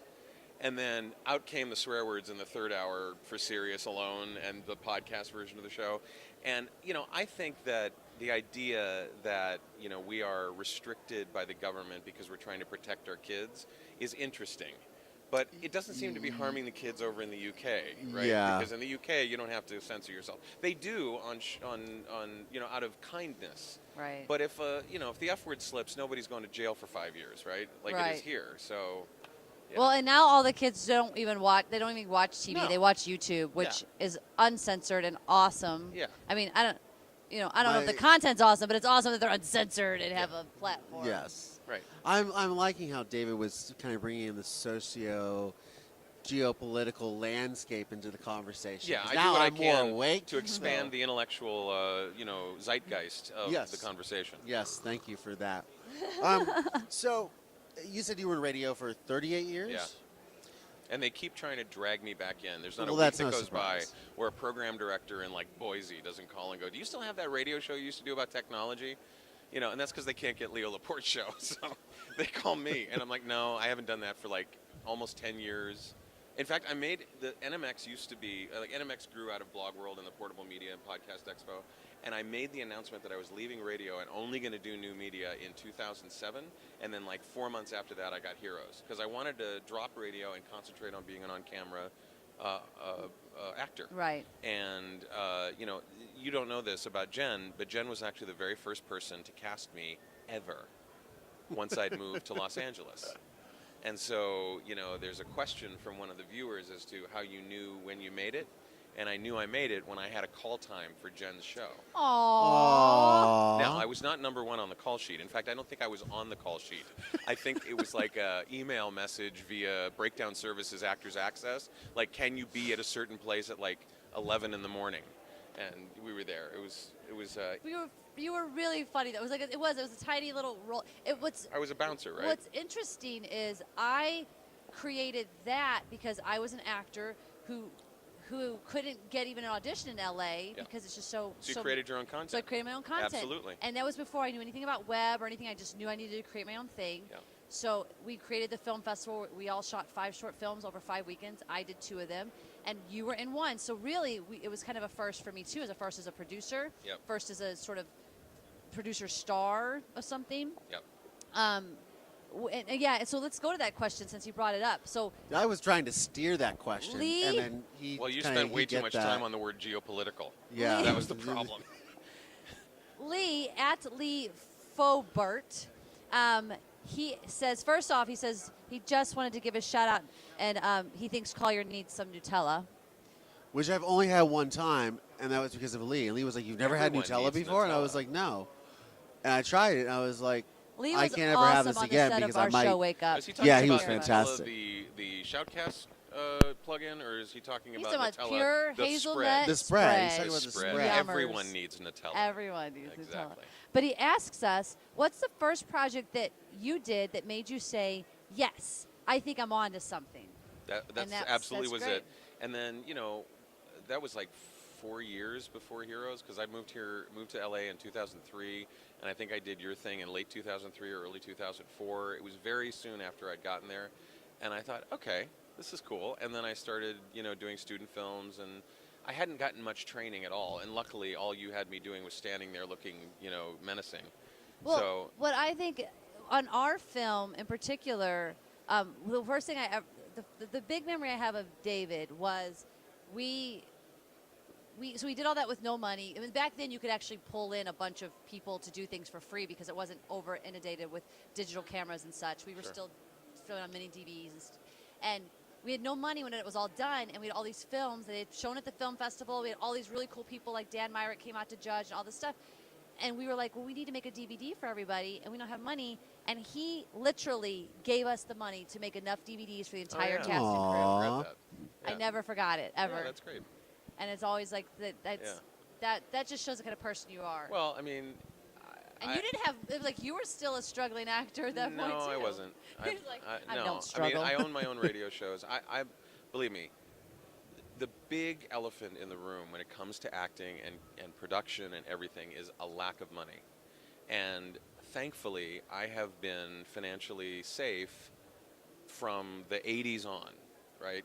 So I owned my own radio shows, so I was making the money that networks usually make on their shows. So I built up a huge war chest before I decided to leave radio with skid marks behind me, because it's such a crappy business to be in. If you're not as a syndicator, if you're not part of one of the big 3 syndication firms, so there's Westwood One, there's Premiere, and there's whatever they're calling the ABC networks now, Entercom, whatever. There are a couple of other players, but if you're an independent, there's no sticks left. There's no radio stations left because those same companies have bought up all of the good signals. So I was on the last 2 huge radio stations that weren't part of one of those companies, WOR in New York and WGN in Chicago, and about 150 other stations that really didn't matter to my bottom line, and XM and Sirius. So I at one point had a 24-hour channel all to myself because CNET Radio kind of went under, and then I was the only show on CNET that wasn't owned by CNET. So they came to me, XM came to me and said, can we just run you 24/7? We'll run your show, like yesterday's show before this show, and then the day before, and so it's sort of this rotating cycle. And they said, it'd be like for 2 weeks before we find somebody. I was on there for a full year. Wow. Jeez. And there were DJs and talk show hosts in the industry that were like writing me going, what do you have, pictures of the CEO with sheep? How did you get this deal, right? And so I made a shit ton of money. Nice. During that year, and then thereafter, because I was also on the Stars channel next to Howard Stern. So people would dial too far and they'd hit me, and it would be great. So, but the point is, I wanted to go back to this idea of being financially safe. I teach voiceover in LA, and I teach from 3 categories, 3 perspectives: the art, the commerce, and the science. The art of how to do commercials and narration and all that. The science, the technology, how to use your microphones. Right. But the biggest one that I see people responding to and sometimes pushing back on is learning the business of the business. Am I going on too long? No, we're going to go long because we haven't even No. touched on the base of what we want to talk about. Oh, okay. This is all great stuff, though. So there is this thread that runs through almost every artist that I've encountered in LA in particular, because it's ground zero, right? It's where everything that's important is either made or greenlit or written or, Right. there's this attitude that some artists have that if they become good at business, somehow it's going to make them a lesser artist. Like if they touch the filthy lucre, then they lose their artistic abilities to a degree. And that could not be further from the truth. Anybody you want to trade your life for, like I'd do Paul Giamatti's life anytime, right? I just look like him. I'd love to play some of his parts. He is a consummate business person. Any A-list actor is either a really good business person on their own, or they've got the good sense to surround themselves with people who are like that. And these people that push back on the, oh no, I don't want to know anything about the business, you're killing yourself. You're crippling yourself. It's horrifying. You have to be financially safe. Otherwise, you're going to be up all night wondering how you're going to meet the rent, and you're not going to be worried about your performance. You're not even at all thinking about acting at that point, because No. I've had actors who have literally turned down roles because it conflicted with their waiting tables job. Yeah. And now I don't know where they are in the world, but they haven't moved up with the rest That's of the exactly people right. who are like, screw it, I'm in. You have to figure out how to, and creating your own content, especially in the voiceover space, there's lots of ways to make money doing that. There's lots of ways to make money that are more allied with the industry than being a server or being a barista or being a tutor. Absolutely. You know, the fact is that producer is not going to come in and order that mocha latte from you and say, you know, I'm going to put you in my film. Right. It's just not going to happen. If it does, it's a fluke and you can't count on it or plan for it. But you can plan for financial safety. And for me, I am never, ever going to be struggling when it comes to money. It's just not going to happen because I don't want that worry in my life. Is there a piece of advice for our filmmakers and our actors and such that are watching that you're like, if there's one thing you can tell them to do to start helping their financial situation? Sure. Become educated about how money works. Become educated about what money is useful for, what it's not useful for. Make sure that your goals around money are proper and correct and not, you know, oh, if I just use the attraction principle, the money will come to me. No, that's not going to happen. Also, look to yourself for your passions and create content. You have the ability to create content. Create content around your passions. I have a story about how I did that. Are we going to a break? Or No. So when War of the Worlds came out, Tom Cruise, War of the Worlds? Yes. Yeah. I knew that War of the Worlds was a public domain book. It was written in the 1890s by H.G. Wells, not Orson Welles in the 30s. And it took place in London. The book had been public domain for 50 years, right? And so as the movie came out, it was getting an awful lot of press. And so I narrated the book. I created an audiobook out of the book, just MP3 files. And I created a one-page website that said, before you see the movie, listen to the book. Now a major motion picture starring Tom Cruise from Paramount Pictures, blah, blah, blah, coming out June. All the same words they were using in all of their marketing, I was using on my page, referring to the movie, right? And I sold over 3,000 copies at $10 a piece in the 3 months running up to the movie's release and the month after. Jeez. And it was just because I saw what was happening. You know, look, Disney. Almost everything they do is based on public domain works. Frozen is based on the Snow Queen, which is a Norse legend, right? Or a Swedish legend, something. It's somewhere where there's snow. Yeah. And, you know, all of these things that they do so they don't have to pay royalties or pay a writer. I think a lot of the web series are starting to do that now. Like the Lizzie Bennet Diaries they were huge because they had the right timing with Jane Austen's, I think it was like the Jane Austen anniversary or something was happening. Yeah. There was like this right timing, and they just hit. Sure. And now they're all getting these, And I tell my voiceover students, Grimm's been on NBC for 3 or 4 years now. Once Upon a Time's been on ABC for 4 or 5 years now. You've got Sleepy Hollow. You've got, Pick Your Poison, any of these shows that are based on public domain works are in Cinderella. I have a client who just read the Cinderella from Grimm's Fairy Tales and put it up in the same way that I put up. So you should go check it out. It's Cinderella and Sarah Beth Goer. She's just wrote it and she is in class. I was teaching this is what you can do with fiction audio if it's in the public domain, and she did it.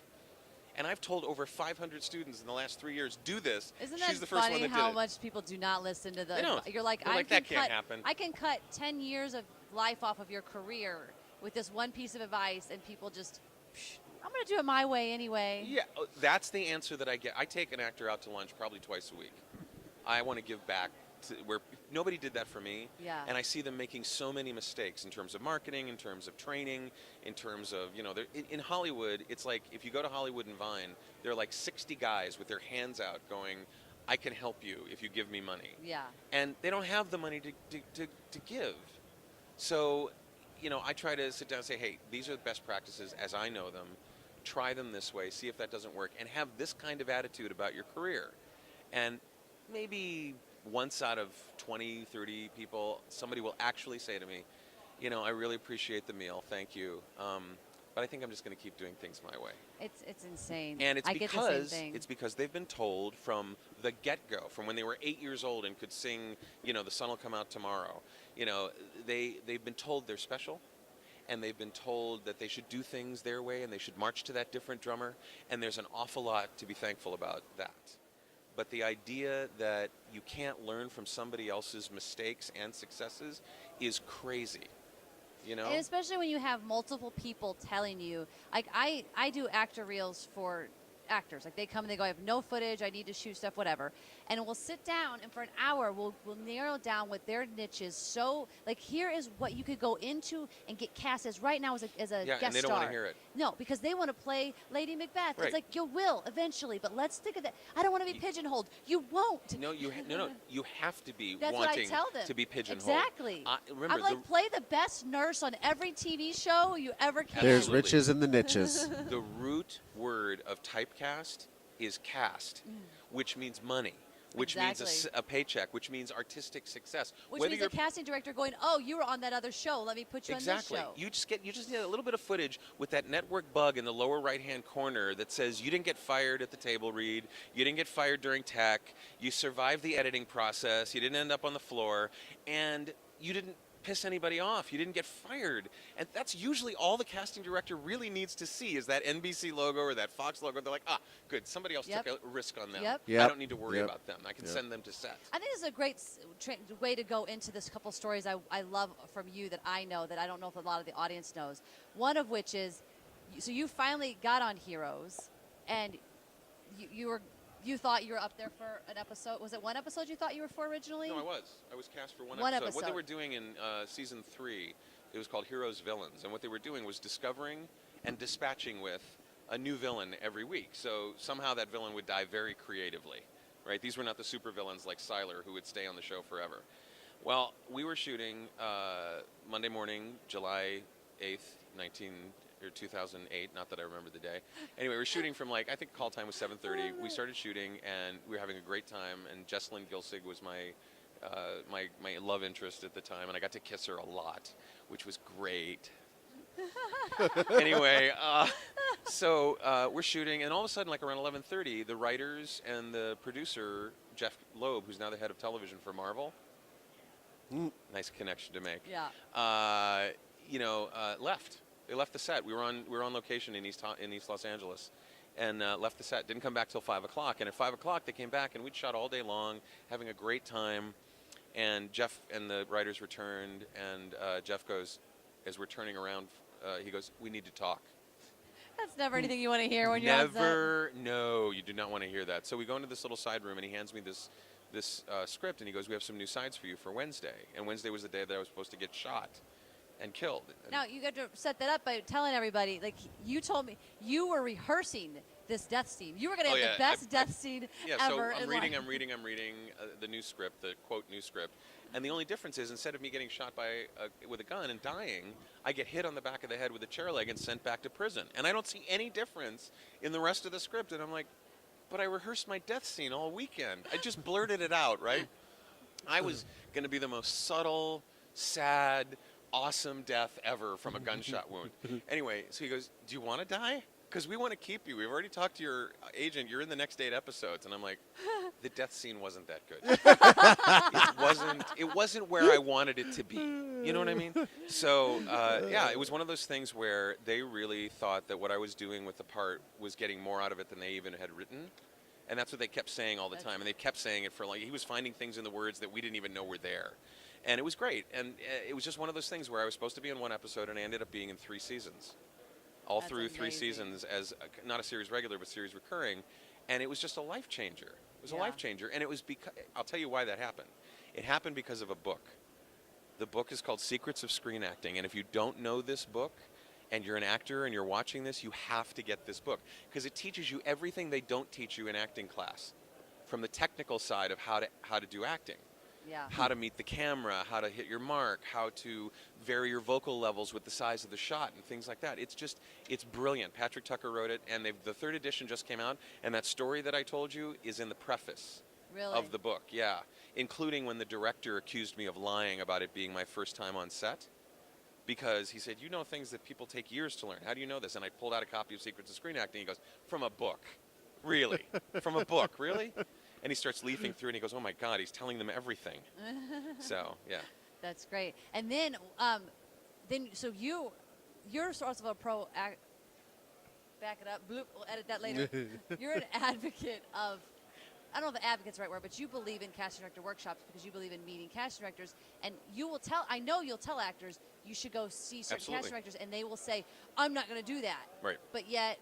So if I was at NAB and I was selling mic cords, mic cables, and I saw the head of Best Buy, believe me, I'd be taking him out for dinner, I'd be going out for a round of golf, buying him a hooker, whatever it took to get my stuff in front of him because he's my customer. Right. And your job as an actor, just as your job is as in any entrepreneurial activity, any business activity, is find your customers, figure out what they want, and give it to them. Yep. If you can. So if you can't because you're not represented or you don't have a very good representative, if you can't get into those rooms and show them what they, then find a way to get to them. And I don't care. I've set aside, I spent probably $40,000 on casting workshops, which I made back in about a month and a half on Heroes. $40,000. I went to probably 350 or so casting workshops. That's where my customers are. Yeah. And there are people watching this going, no, that's pay for play. That's bullshit. Trust me, everywhere, that's how it works. And again, it goes back to if you don't have the money, you don't necessarily have the access. And people find that very unfair. Well, welcome to America. This is a capitalist society, not a communist society. There's no socialism going on here. And the idea that those politicians in Sacramento who want to prevent you from doing that, they hold these $1,000 a plate dinners to raise money for themselves. And they don't see a problem with the access that those people get.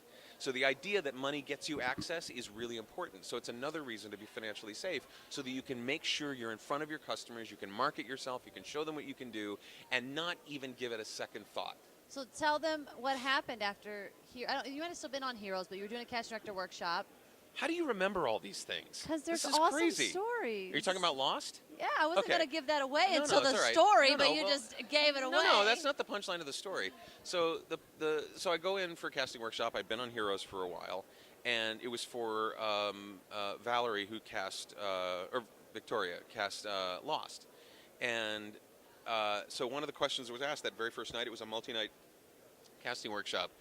One of the questions that they asked was, are there any shows where the actors that are on those shows you blacklist, you don't hire for Lost? Because if you're going to be on a medical procedural like Bones or Grey's Anatomy, you're not going to be on another medical procedural like House. Right. This, that was the example that I would use in the days in that season because they didn't want to see the same faces, right? So and she goes, well, Heroes. And I gather all my stuff up like in a big show, and I'm gonna walk out of the class. I was joking, and she goes, "I'm sorry, are you on that show?" And I'm like, "Yeah, I'm a series recurring." She goes, "Sorry." Next day, she calls me in because we'd done some work that night. I showed her what I could do. I worked, and she's like, "Yeah." So she calls me in, and she books me. And so that happened before the second week of the continuing workshop. And I shot 2 episodes of Lost, 6 seasons. I'm one of the 4 actors that are on both Heroes and Lost. And it was because of a workshop. And I came in for the second week. She goes, "You don't have to work if you don't want to." It's like, I already cast you, okay? And I'm like, I want to do it. Of course, I'm an actor. I want to do it, right? So it was great. And it's one of those times where you go, okay, even though the rule is blah, if you're good enough, if you're right, if you're the right actor for the part, then you can break the rules creatively, and people will break the rules for you.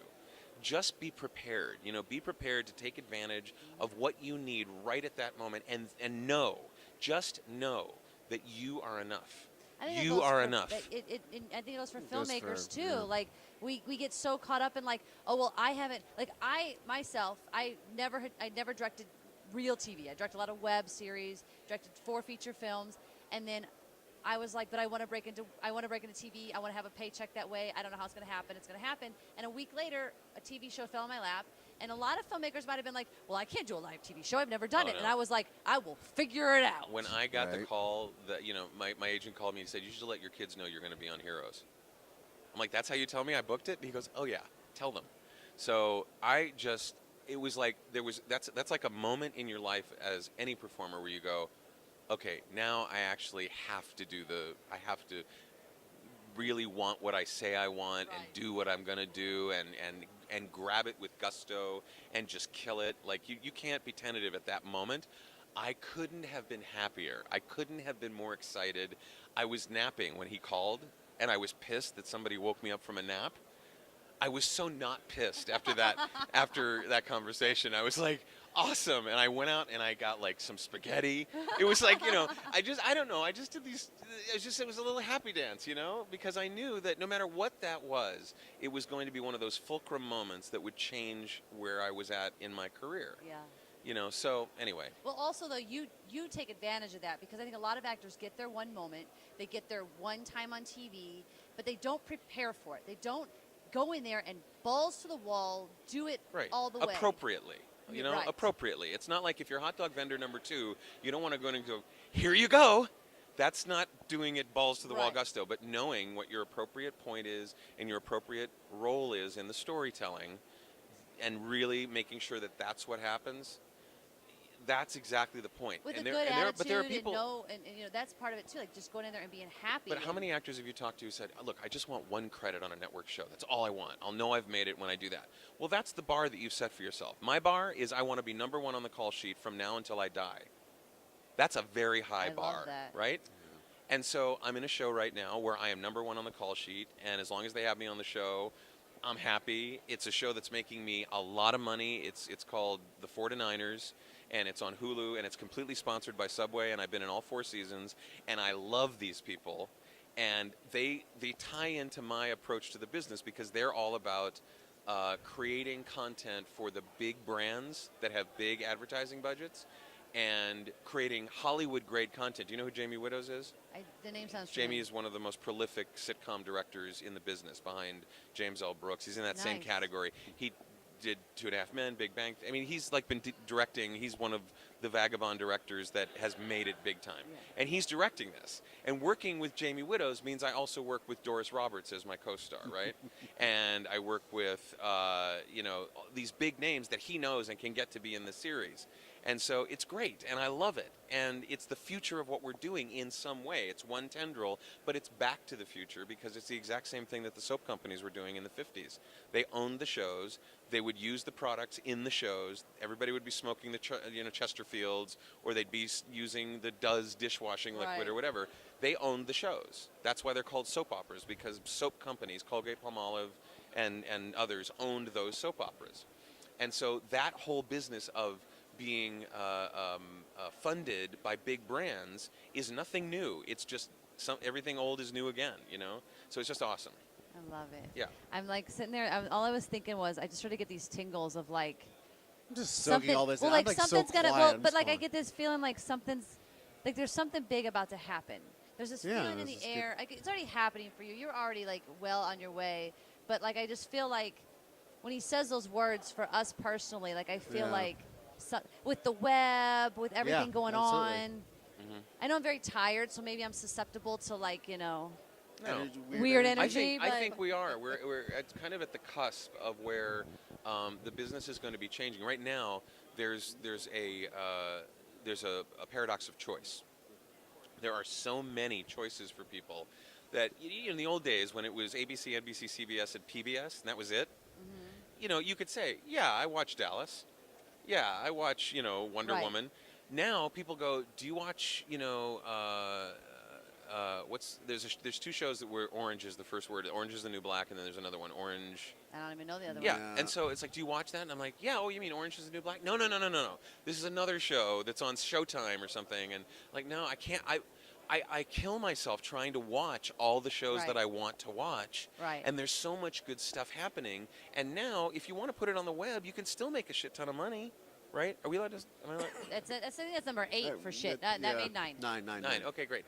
But the point is now there's no there's like no one's gonna you don't need permission, and you can do it your way. You could do it on the web. You can do it on the web, and it's like and not only that, it's not going to be guaranteed that you won't make money. You can figure out ways to become a YouTube star without showing your cooch to TMZ. Yep. You know, you can figure out ways to do this. These ways never existed before. There was no independent television scene.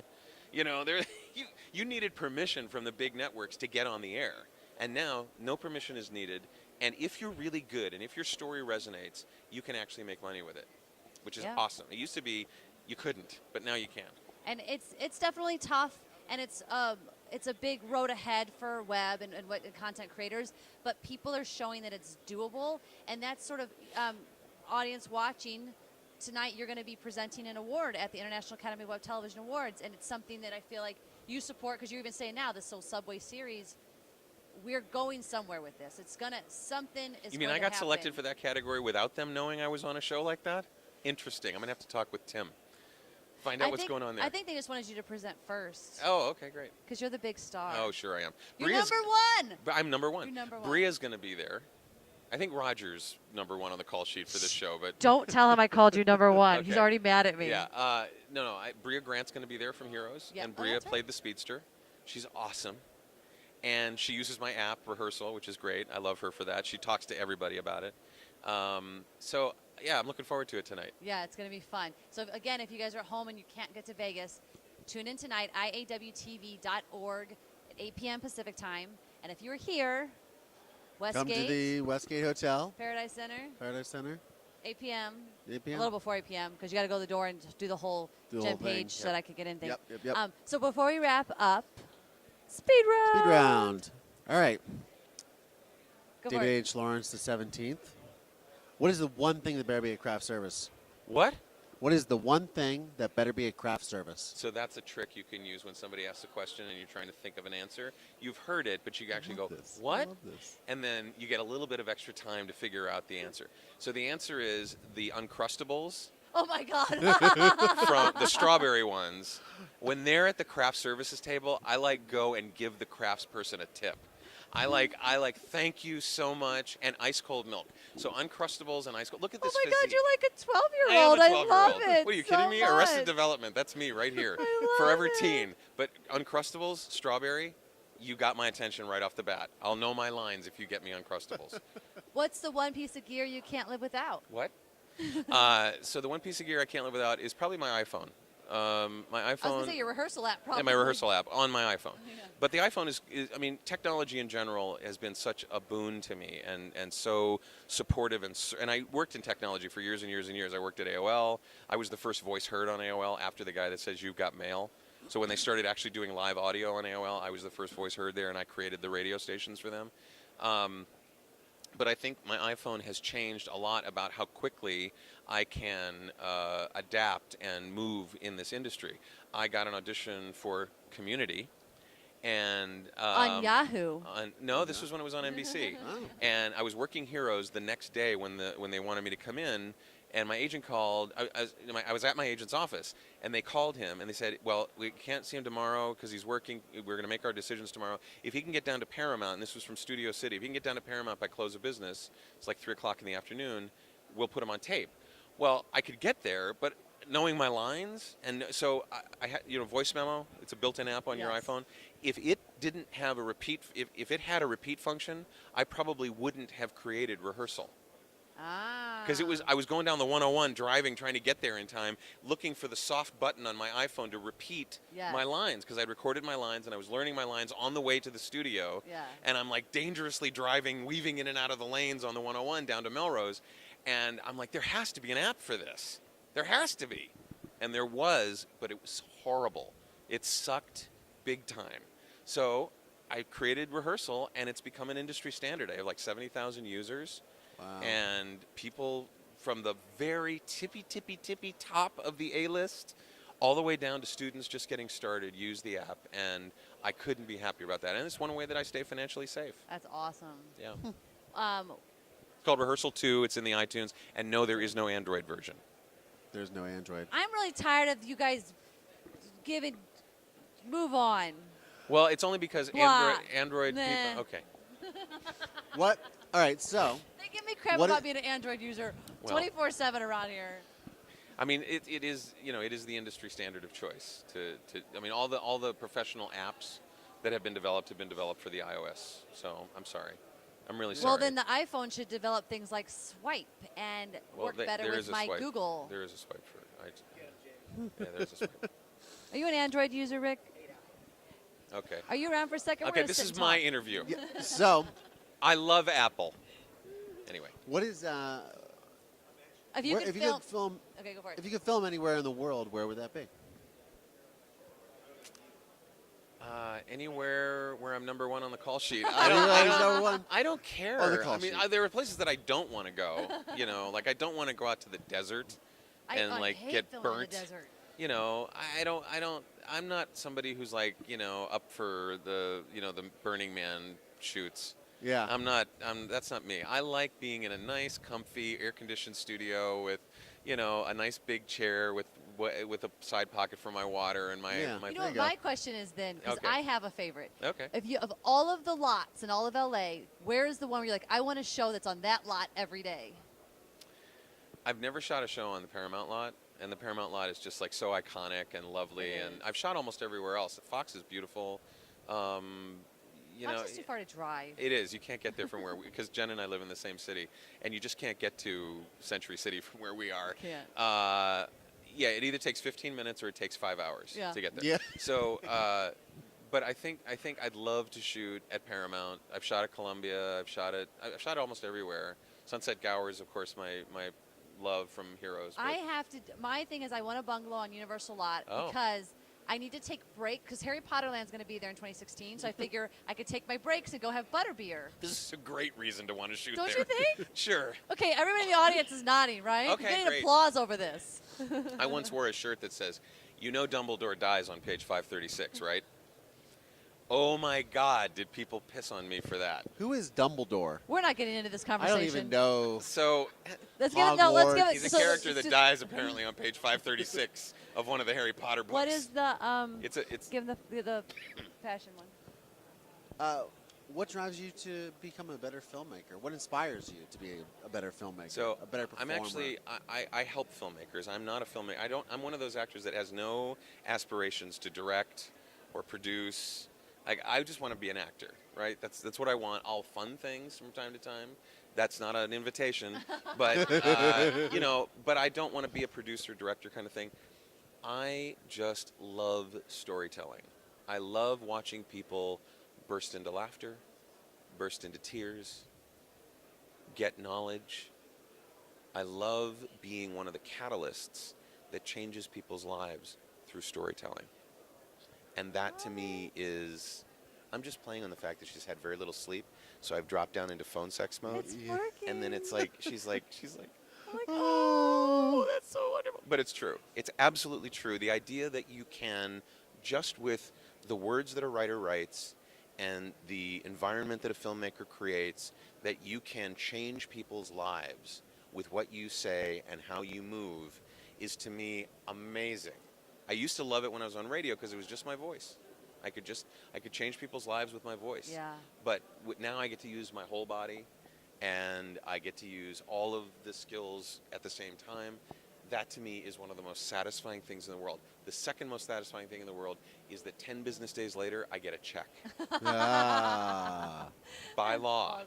Right. Awesome. Thank you so much for My coming pleasure. over early Sure. after we had you at rehearsal late last night. No, We're- well, Betsy's talking. She's doing a speech, and I just figured I'd steal away while she's talking and Great. come over and say hey. Hey, thank you Yeah, so, sure. so very much. My pleasure. Again, you Thank can you. see him on the stage tonight presenting an award and maybe other things. Other things. Hint, hint. Maybe. Wink, wink. Tonight, streaming live, 8 p.m., iawtv.org, or here at the Westgate in Vegas. Come to the Paradise Center, 8 p.m. And I think we're going to be back in 1 second. So just hold tight. We're going to fade to graphic now. Now. Dang Boom. it. That didn't work. Wrong. The that- wide shot. My magic is off. Magic. Rick, you're here. We should do 5 minutes. We do 5 minutes with Rick and then we'll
Okie dokie.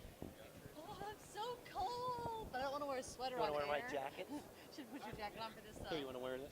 Should I put it on for the whole interview? I should.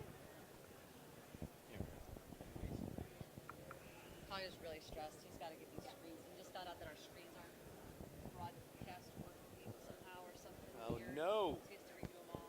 I love it. It's great. Whose fault is it? I am talking to Justin because we need to test the microphone. It's just been not. It's been Mic working tests blind. are important. You can't see anything you're doing, so you don't know. Hey, man. Not good things Here we go. to do. We'll try to I be like. positive. We'll talk about all the bad things. This will be the debate of the dueling Rick Calverts. Oh my God. That's right. I still have this, so they let me in. I have to pee. Can all the audience hear that? Audience, Jen Page has to pee. Jen Page has to pee. You know, I don't know if Dennis was this funny on day one, but he's really funny today. It was wasted on me. I looked. I'm like, who's Dennis?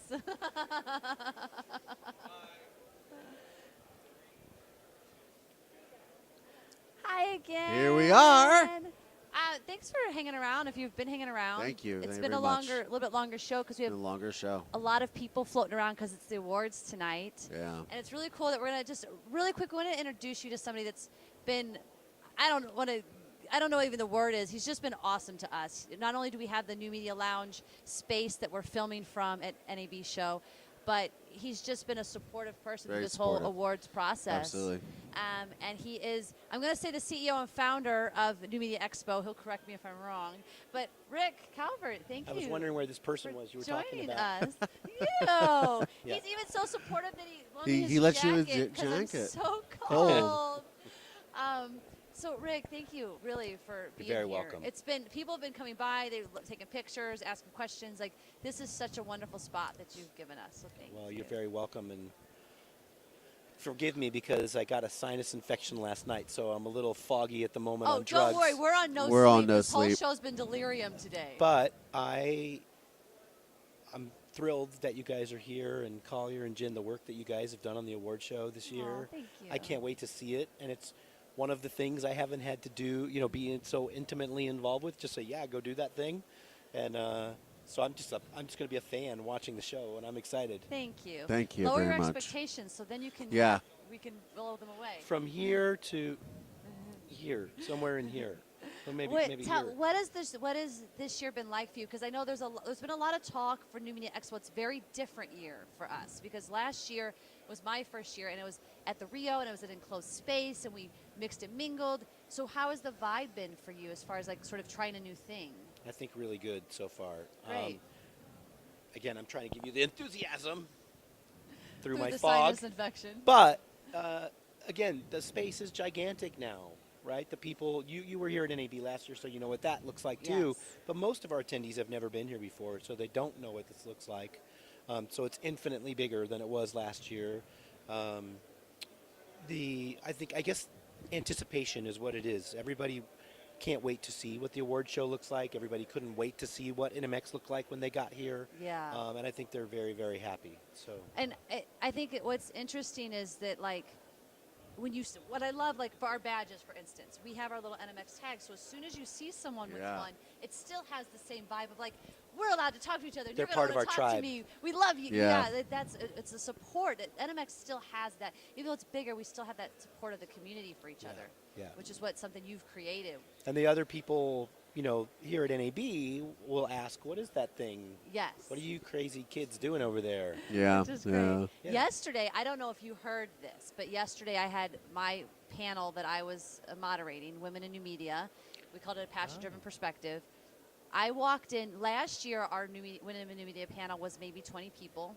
This year I walked in and there was people sitting on the floor. I heard it was standing room so only. packed. Yeah. I almost had a panic attack, and then I got over that, and then we had tweets out the wazoo. Like we've never had so many tweets, and like people were really blown away. Like people have been just inspired by the things they're learning, because I think we're so different from NAB with the program that we bring. There's an energy. Yeah. I mean, there's a different energy, right? I Yes. mean, film broadcast industry has been around for a really long time, and new media is that new. So there's a newfound energy and excitement. People are doing things in different ways than have ever been done before, and that is contagious. It is infectious. And I heard about your panel. I didn't even know that it was your panel. I'm sorry, but somebody said. I love that the you women- heard about it, though. Somebody came up to me and said the women in new media panel was so awesome. They could have done it all day long. They said, Aw. They said it could be a whole track next year. Oh my So gosh, that just gave me the one. you had great, yeah, you had great See, now compliments. Collier's about and, to be on. and I also heard not just your session, but the other web video sessions were several of them standing room only, which is a huge. It's a huge change from last change year. from last year, Absolutely. which is great. Because Yeah. normally it's all the podcast blogging ones are the huge ones. So that's great to know that we're starting. Because we did have, I asked, we had a lot of bloggers and podcasters in our session. So they're starting to even get hip to knowing it's all kind of a crossover. The media revolution is taking over Yes. video. That's what it means. Yes. Collier's doing his first panel of the week today. Yeah, my first panel of the week today. With no sleep. His brain on That's board. because Really we had to, excited. bring down your energy level from here to here. That's a for good the way to do panel. it. Yeah, so we're going to be at 1 p.m. We're doing our writing for web series panel, and it'll be Yeah. interesting to see the difference because, I'm wondering if bloggers are going to attend that as well. Because what I've noticed is a lot of bloggers and podcasters, especially, are wanting to know how do they make that transition into web video. Everybody Absolutely. wants to do video. So Just- it's great to be part of that and be part of the revolution with you. Thank you. Thank you so much, though, for letting us be a part of that and for this beautiful space. Yeah, thank you, Rick. And, again, it's a love fest, right? Thank you to you guys, because I don't know if people understand how much work you put into this. oh, they don't. No. Yeah. No idea. When you say that, we're tired and exhausted. People are like, what? It's some screens at a theater. When you say you haven't had any sleep, you're not kidding. You really haven't had We any really sleep. haven't, no. And not just for the last 3 days, but for the last couple of months leading up to Building this. to it, yeah. With all the rehearsal. Again, I just found out you guys have been rehearsing, in LA. Yep. Doing ahead of super time. secret things. Super secret Yeah. things. And we're going to be there tonight. So, Rick, you're going to come and join us and watch Yes, and support cannot us. wait. And Yeah. if the show tanks, if it's the worst show you've ever seen, just promise me you'll just go to people and be like, oh my God, you see how good the show was? Did you love the show tonight? Just start spreading rumors of how awesome it was. You got it. All right, guys. So Now, when I say the show was great, people are going to go, wow, it really sucked. Dang it, I ruined it. You guys, if you're still watching, thank you so much. We are Thank back you. tomorrow at 10 a.m. with some more really cool guests here in the New Media Lounge at NAB Show. But tonight, we've got a lot of work to do. A lot so of we're work gonna to do. We gotta head cut out. But tonight, 8 p.m., iawtv.org. Watch us live. And if you like what you see, tweet it and hashtag Jen, you can sleep now. And Collier, you can sleep now. Collier's Hashtag no. Collier can sleep. Thank you guys so much. And we will see you tomorrow morning at 10 a.m. All right, guys. We'll see you then. Bye. Awesome. We didn't give Rick a speed round. Oh, we didn't. All I kept thinking was, Rick's probably got a million things to do, and Collier's a million things to do, and I'm just need to wrap this up. I'm actually falling down. Are you good today? Yep. You guys are working harder than me. Well, rub it in. But We're gonna just be. We decided tomorrow we're just gonna stay here all day and just film. It'll be cool. We'll just grab people and do stuff and have some fun. well, tomorrow you can do it. Yeah. We might still be tired, but at least we'll be relaxed. The victory that will be yours tonight. Thank you so much. I'm gonna get food, which I haven't. I don't eat. Celestine's so good at sugar. Yes. I'm gonna get food because Dave's like, you're eating today. I'm buying it. I'm like, okay, I'll eat it. Bags. I need a bag. Collier seems to sell condoms.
How's your bar, by the way?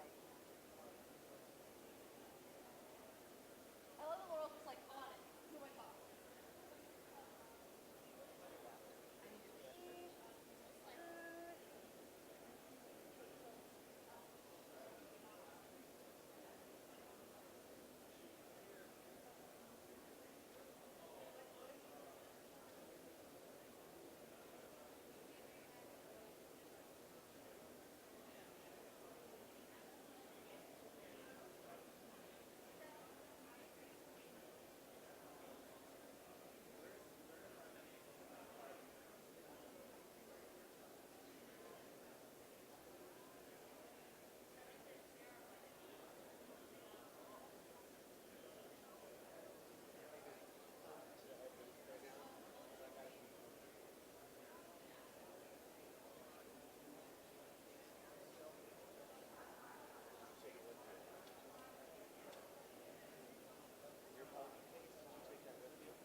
Tripod. You see the tripod plate with the power supply that you've got.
I'm going to be I don't think it's too weird, but I'm going to take the Goonies cast because I think they would fit in really well at Hogwarts. Like the Goonies when they're kids. That's the most random answer I've ever heard. No, not the current. Not the current state of the Goonies. Awesome. All right, Shipley, what about you? Shilpy. It's okay. It's okay. My kindergarten teacher called me that all year, and it was fine. We apologize for any butchering of any names. I would go to the Little Mermaid castle under the sea, and I would take a unicorn because unicorn. Yes. You might be Nicole's soulmate. Yeah, you don't understand. I'm like, love the Lost City of Atlantis and unicorns. Wouldn't the So- unicorn drown? No, No, it's it a has magical unicorn. powers. If you say so. That's the point of being a unicorn. Exactly. Duh. What about you? Where would you go? I'm more of a horror geek, so I would probably go to Haddonfield, Illinois, and I would probably bring Dr. Sam Loomis to protect me Nice. from Michael Myers. That's scary. Your choice of vacation spot is very strange. Sounds like fun. No, you don't think No, so? no. Wait a second. But you want to go to Hogwarts where there's like this epic battle happening No, they and this won guy already. wiping out? They or totally won. No, It's over. okay. What about you? Oh, I think I'd go to Bespin and go there with Lando just because I like the white glove treatment. So I think it'd be cool to, go to his town and just check things out at the, Cool. at that level. Would you portray them to Vader like Lando did? Yeah. Oh. Terrible. Freaking rebels. Jeez. I don't know if we can have you on the show anymore, guys. Your choices are questionable. Let me give a shout out in the audience at International Podcast Day who's tweeting out pictures of us. Thank you, sir. Thank you. Yay. So we have some great guests with us, obviously. They're so. Well, I mean, we're already questioning. Mediocre. We're questioning their choices already, and it's been 5 seconds. So we have David Shatnoff. Did I say it right? Yes. Yes. Yes. Oh my God, I've been practicing that. Yay, well done, he's yeah. Thank you. You are the producer of Ellie McCabe. Yep. Producer of Ellie McCobb. We also have Dan Ast. Correct. I also practiced that. Good work. You're the creative director of Ellie McCabe. Correct. And I'm gonna read it. Shilpy Roy. Correct. Did I get it? Yes. Amazing. Don't say Shipley. That's not right. It's Shilpy. Shilpy. Unless you're Mrs. Chapman, my kindergarten teacher, and then feel free. Okay, that's cool. My history teacher all through high school, who was friends with my family, said my name incorrectly for 4 years. Yeah, it was pretty bad. You're the creator and director of Hipsterhood. Yes. Awesome. Do you guys want to tell us a little about your shows? I don't know who wants to go first. Sure. Yeah. Go ahead, Dan. Okay, so LA Macabre is it's a dramatic thriller web series about a group of YouTube content creators that get in over their heads when they start investigating a Manson-esque cult. Yeah, and it's making the festival rounds now, and it's out in the world. We're done with season 1, and we're getting ready to gear up. We're in development right now for season 2. So, yeah, keep your eyes open for interesting stuff about that. Where can people see it? It's on the YouTubes. So yeah, youtube.com/grinningmanpictures is the YouTube page. But if you just search for LA Macabre, you will find it. If we watch your show, are we then also going to get involved with some Mason-esque killing sprees? Maybe. Okay. Cool. How about you, Shilpy? So I have a web series called Hipsterhood about 2 hipsters from Silver Lake, which is an LA neighborhood. And it's about people who, when you're in a big city and like in a neighborhood, maybe you see the same person like at the grocery store, at the bank, but you don't talk to them because like that's not something you do in a big city. So it's about these 2 people, a guy and a girl, who keep seeing each other around the neighborhood and think about talking to each other. Just think about it? They think. And then finally, at the end of season 1, they do actually talk. And then season 2 is about how do hipsters date when it's cool not to care. So the whole show is really just about like awkward moments between people. That's awesome. We're all about awkward moments in this show. And then where can people see it? Did you already say that? No, Okay. so you can go to hipsterhoodseries.com. Awesome. Very cool. All right, cool. It is time for our first game segment of the show.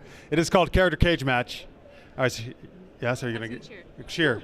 Woo. Woo. All right. All right, and if you're watching on Twitter, please tweet along who you think is going to win this battle we're going to have. All right, so we're going to split into 2 teams. And we are actually going to get a fictional character, and then we're going to have to argue why our character would defeat the other in an epic battle. Okay. All right? So the teams are me, Dan, and Tanya. And then you can stay where you are. It's fine. Okay. And then David, Shilpy, and Nicole are the other team, all right? Team Unicorn. Okay. Yes. Who are we then? Who are we? They're Team Unicorn. We're Team what? So perfect. Winning? Team winning? Yes. Okay, because we're going to win. Okay. Yeah. Good. Well, Team Unicorn's kind of claimed already, so Yeah. Team Unicorn Yeah. is, they're an awesome team. We can't be Team Unicorn. That's right. All right, here are the two characters. We have Han Solo versus Indiana Jones. Come on. How do we choose? Who do you want? Who do you want? I'll let you guys go. Okay, well, here's the thing. My husband is like a giant Indiana Jones fan. In fact, he bought like the costume, like the authentic. Like we've got the whip, we've got the hat. So like I kind of have to go with I Indiana have follow-up Jones. questions after the show. Okay. I bet you do. That's good. That's good. I like He'll all be here right, soon. So then we have Han Solo then. Okay. All right. So David, Shilpi, Nicole, why would Indiana Jones win? Beat Han Solo. I think because I think we're for Indiana, Indy, right? yeah. So Yes. so Indy's going to win because not only does he have to battle the Nazis and supernatural forces, but he also has to battle dysentery. So in Raiders, if no one's familiar with that, he had a bad case of dysentery. There was supposed to be a big sword fight with one of the thuggies, I guess. It was no, not a thuggy, but one of the bad characters in Raiders pulls out his sword, starts whipping it around, and because he had dysentery that day, he just pulls out his gun and shoots him. So not only does he have to deal with all these characters, but also with digestive issues. So This is the first time we've had like a whole backstory on the history of. Good. Evidence. so that's why Indy would win. Oh, I mean, he's got a whip. Done. I don't. Dan, I'm on team. go for us. Go for Okay. Solo. See, the thing is, Han shoots first anyway, so while Indy's sitting there watching him whip a sword around, Han's already blasted him. Right, and a blaster is way better than a whip. And he doesn't wait for a- people to or wave a anything around, he just shoots. 1940s pistol. But I think Indy's kind of agile, so he could probably like Have duck, you block, seen what our guy does? somersault, Come on. somersault all the Our way. guy made the Kessel Run in under 12 parsecs, number one. Number two, the Galactic Empire is way more harsher than the Nazis. Number 3, dude survived in The carbon. Carbonite. Dude survived in Carbonite. Dude, Sean Connery is his dad. I mean, come on. Well, Darth Come on. Vader is his wife's father.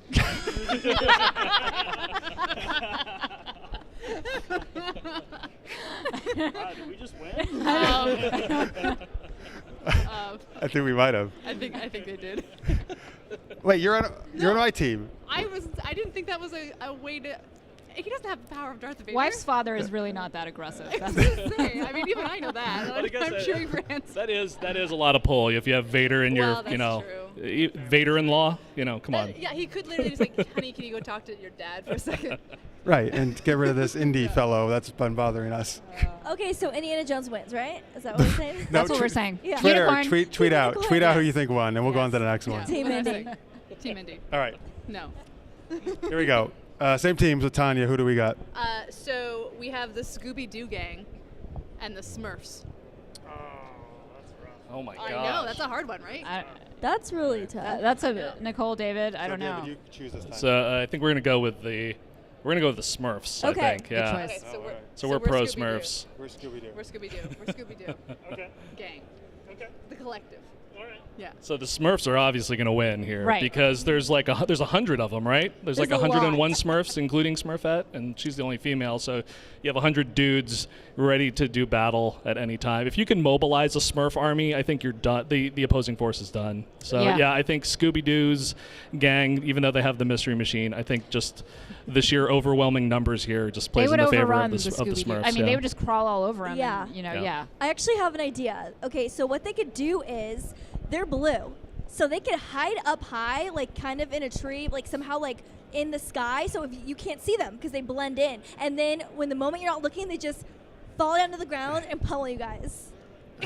Right, except here's the problem. The sky is blue, but the tree is green. Okay, no, I changed it. What's gonna happen is there's gonna be a really like camouflaged tightrope between trees. They're gonna stand on it, and you guys are gonna walk underneath it, and they're gonna fall down and pummel you guys. Camouflage tightrope that's blue. I feel Yeah. like I feel like the A blue Scooby-Doo gang camo. just sees a whole bunch of tiny little Scooby snacks running around, and they've all got the munchies. Also, I just want to plug that there's only one female Smurf, and there are two female Right, Scooby and one of gangs, them- so we've got more girl power. And one of them, Velma, is ridiculously smart. She's like Yeah. the smartest. I'm pretty girl sure ever. that she would see your tightrope and be here's like, the you know thing. what, I'm just going to cut Oh, that you know down. who? You know who's the master of setting traps for people? The Scooby-Doo gang. Oh, yeah. Yeah. Listen, all the Smurfs have to do is literally start crawling on Scooby-Doo gang. They're gonna think they're on some kind of acid trip and freak out.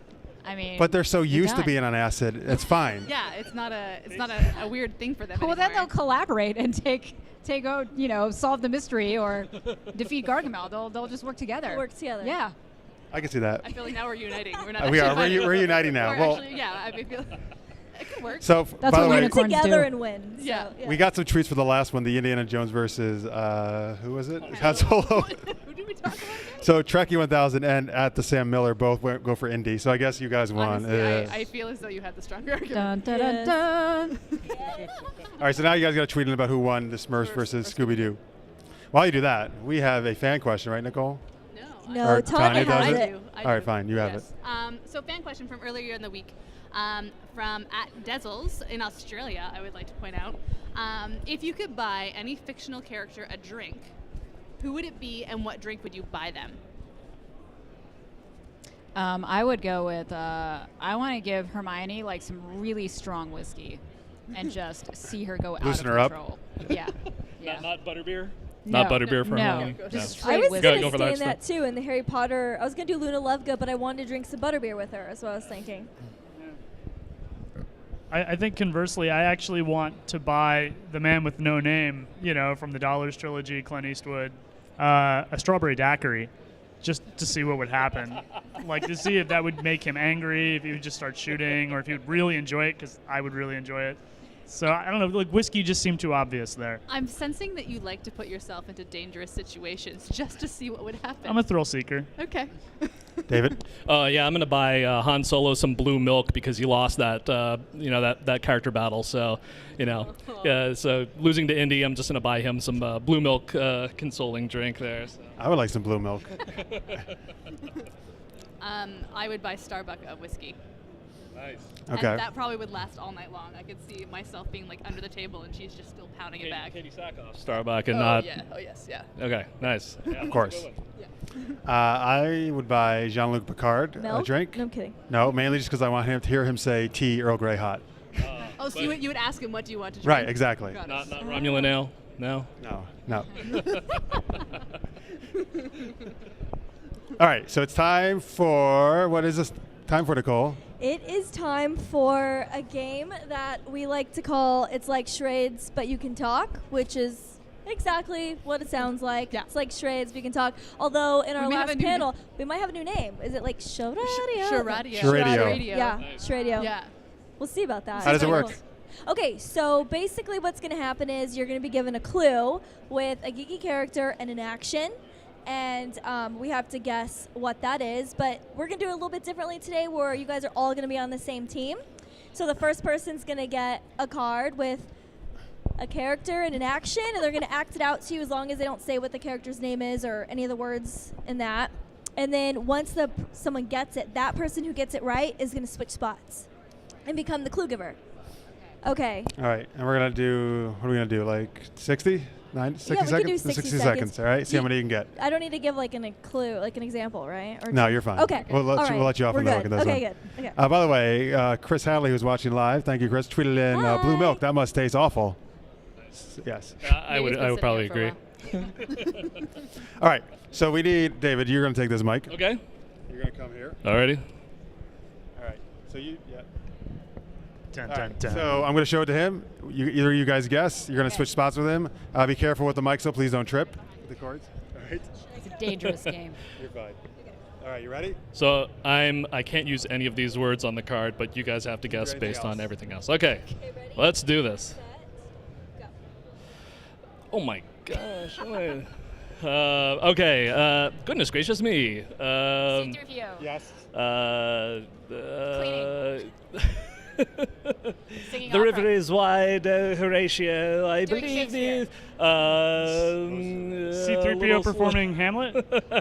Close. The winter was long, and the sides of the building were very cold. C-3PO singing? Performing Broadway? Closer. Okay. Switch. Yeah, reciting poetry. Switch. Alright, do we, okay. okay. Alright. R2D2. Okay, hold on. Chewbacca. Shaggy. What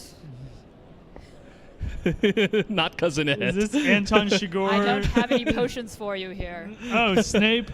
Oh, We got burgers and fries, that's it. Snape waiting a table. at the Snape drive-through. Yay!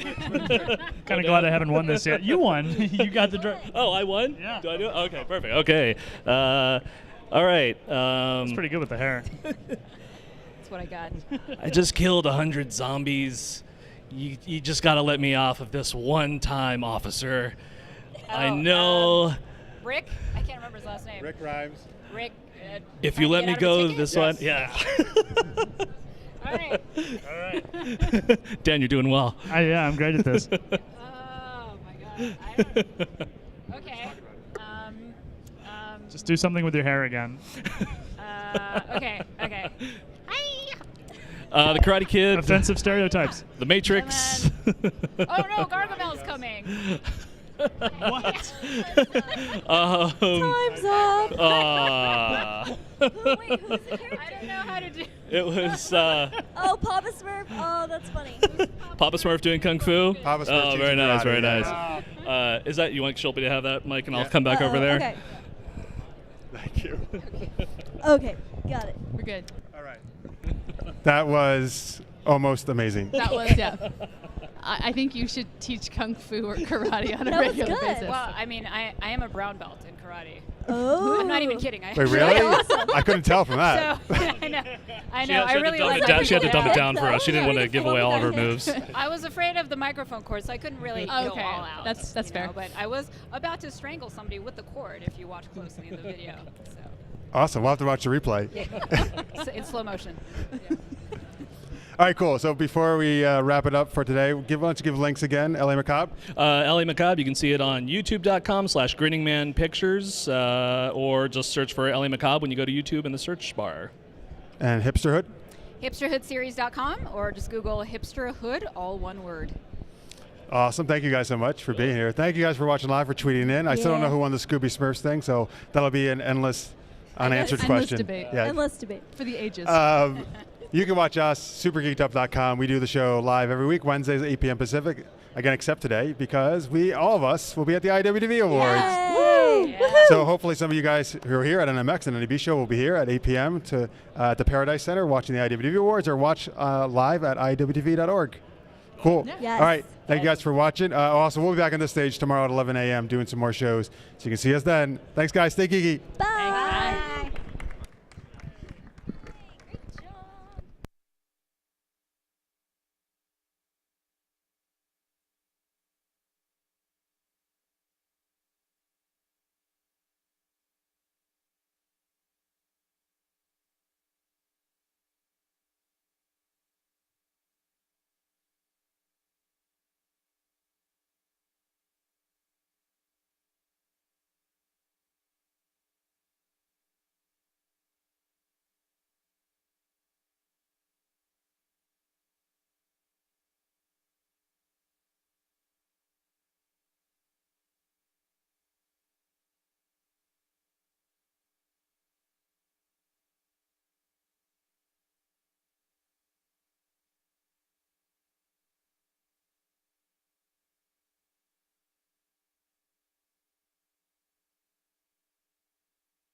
microphone levels. You should see microphone levels. They're pretty hot. Go to audio settings and see if it's the headphone level. Headphone level is really low. Headphone level is really low. Headphone level is 100%, and it's really low. Really low. Is it tinny? Is it tinny? Because we're here at NAB, NMX Live Expo. So,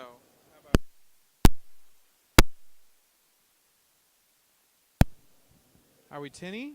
Hey, how's it going? We're here at NAB, NMX Live, here in the booth.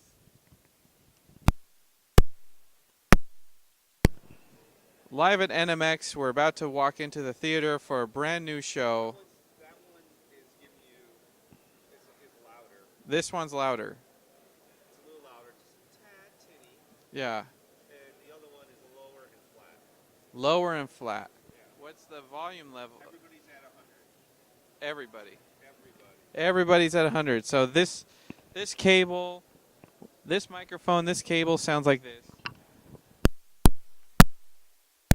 And this camera, this cable, and this microphone sounds like this.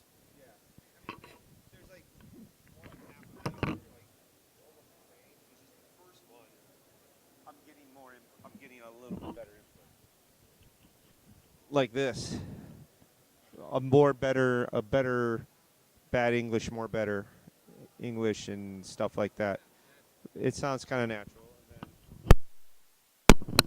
This sounds like this. It's a little louder. Yeah, exactly. Oh, yeah. Bum, bum. Do you have a Star Wars soundtrack in your car? Oh, I got it on my iPhones.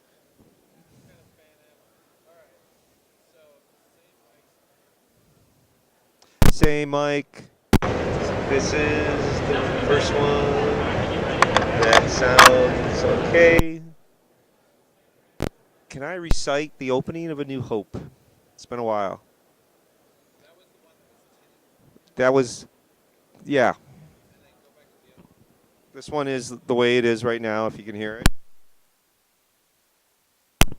And this one is this way. And it's this one. This one sounds more natural, just a little lower in volume. Oh, and by the way, tomorrow, they want to move. I told them it was all right. They're going to move all those chairs out of the way because they're going to have a bar there tomorrow with like alcohol and stuff. So, yeah, yeah, yeah, yeah. No, no, no, no. You're true. Okay.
This is a test. This is a test, and this is what we're doing. Sounds normal? Okay. All right, let's see if this one does.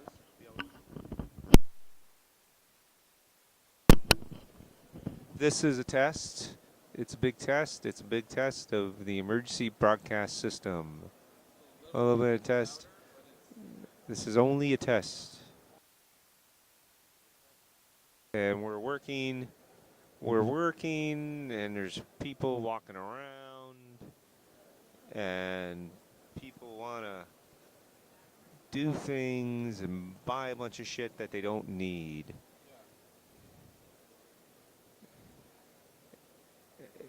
Somewhere in here is the next podcaster of the century. Somewhere.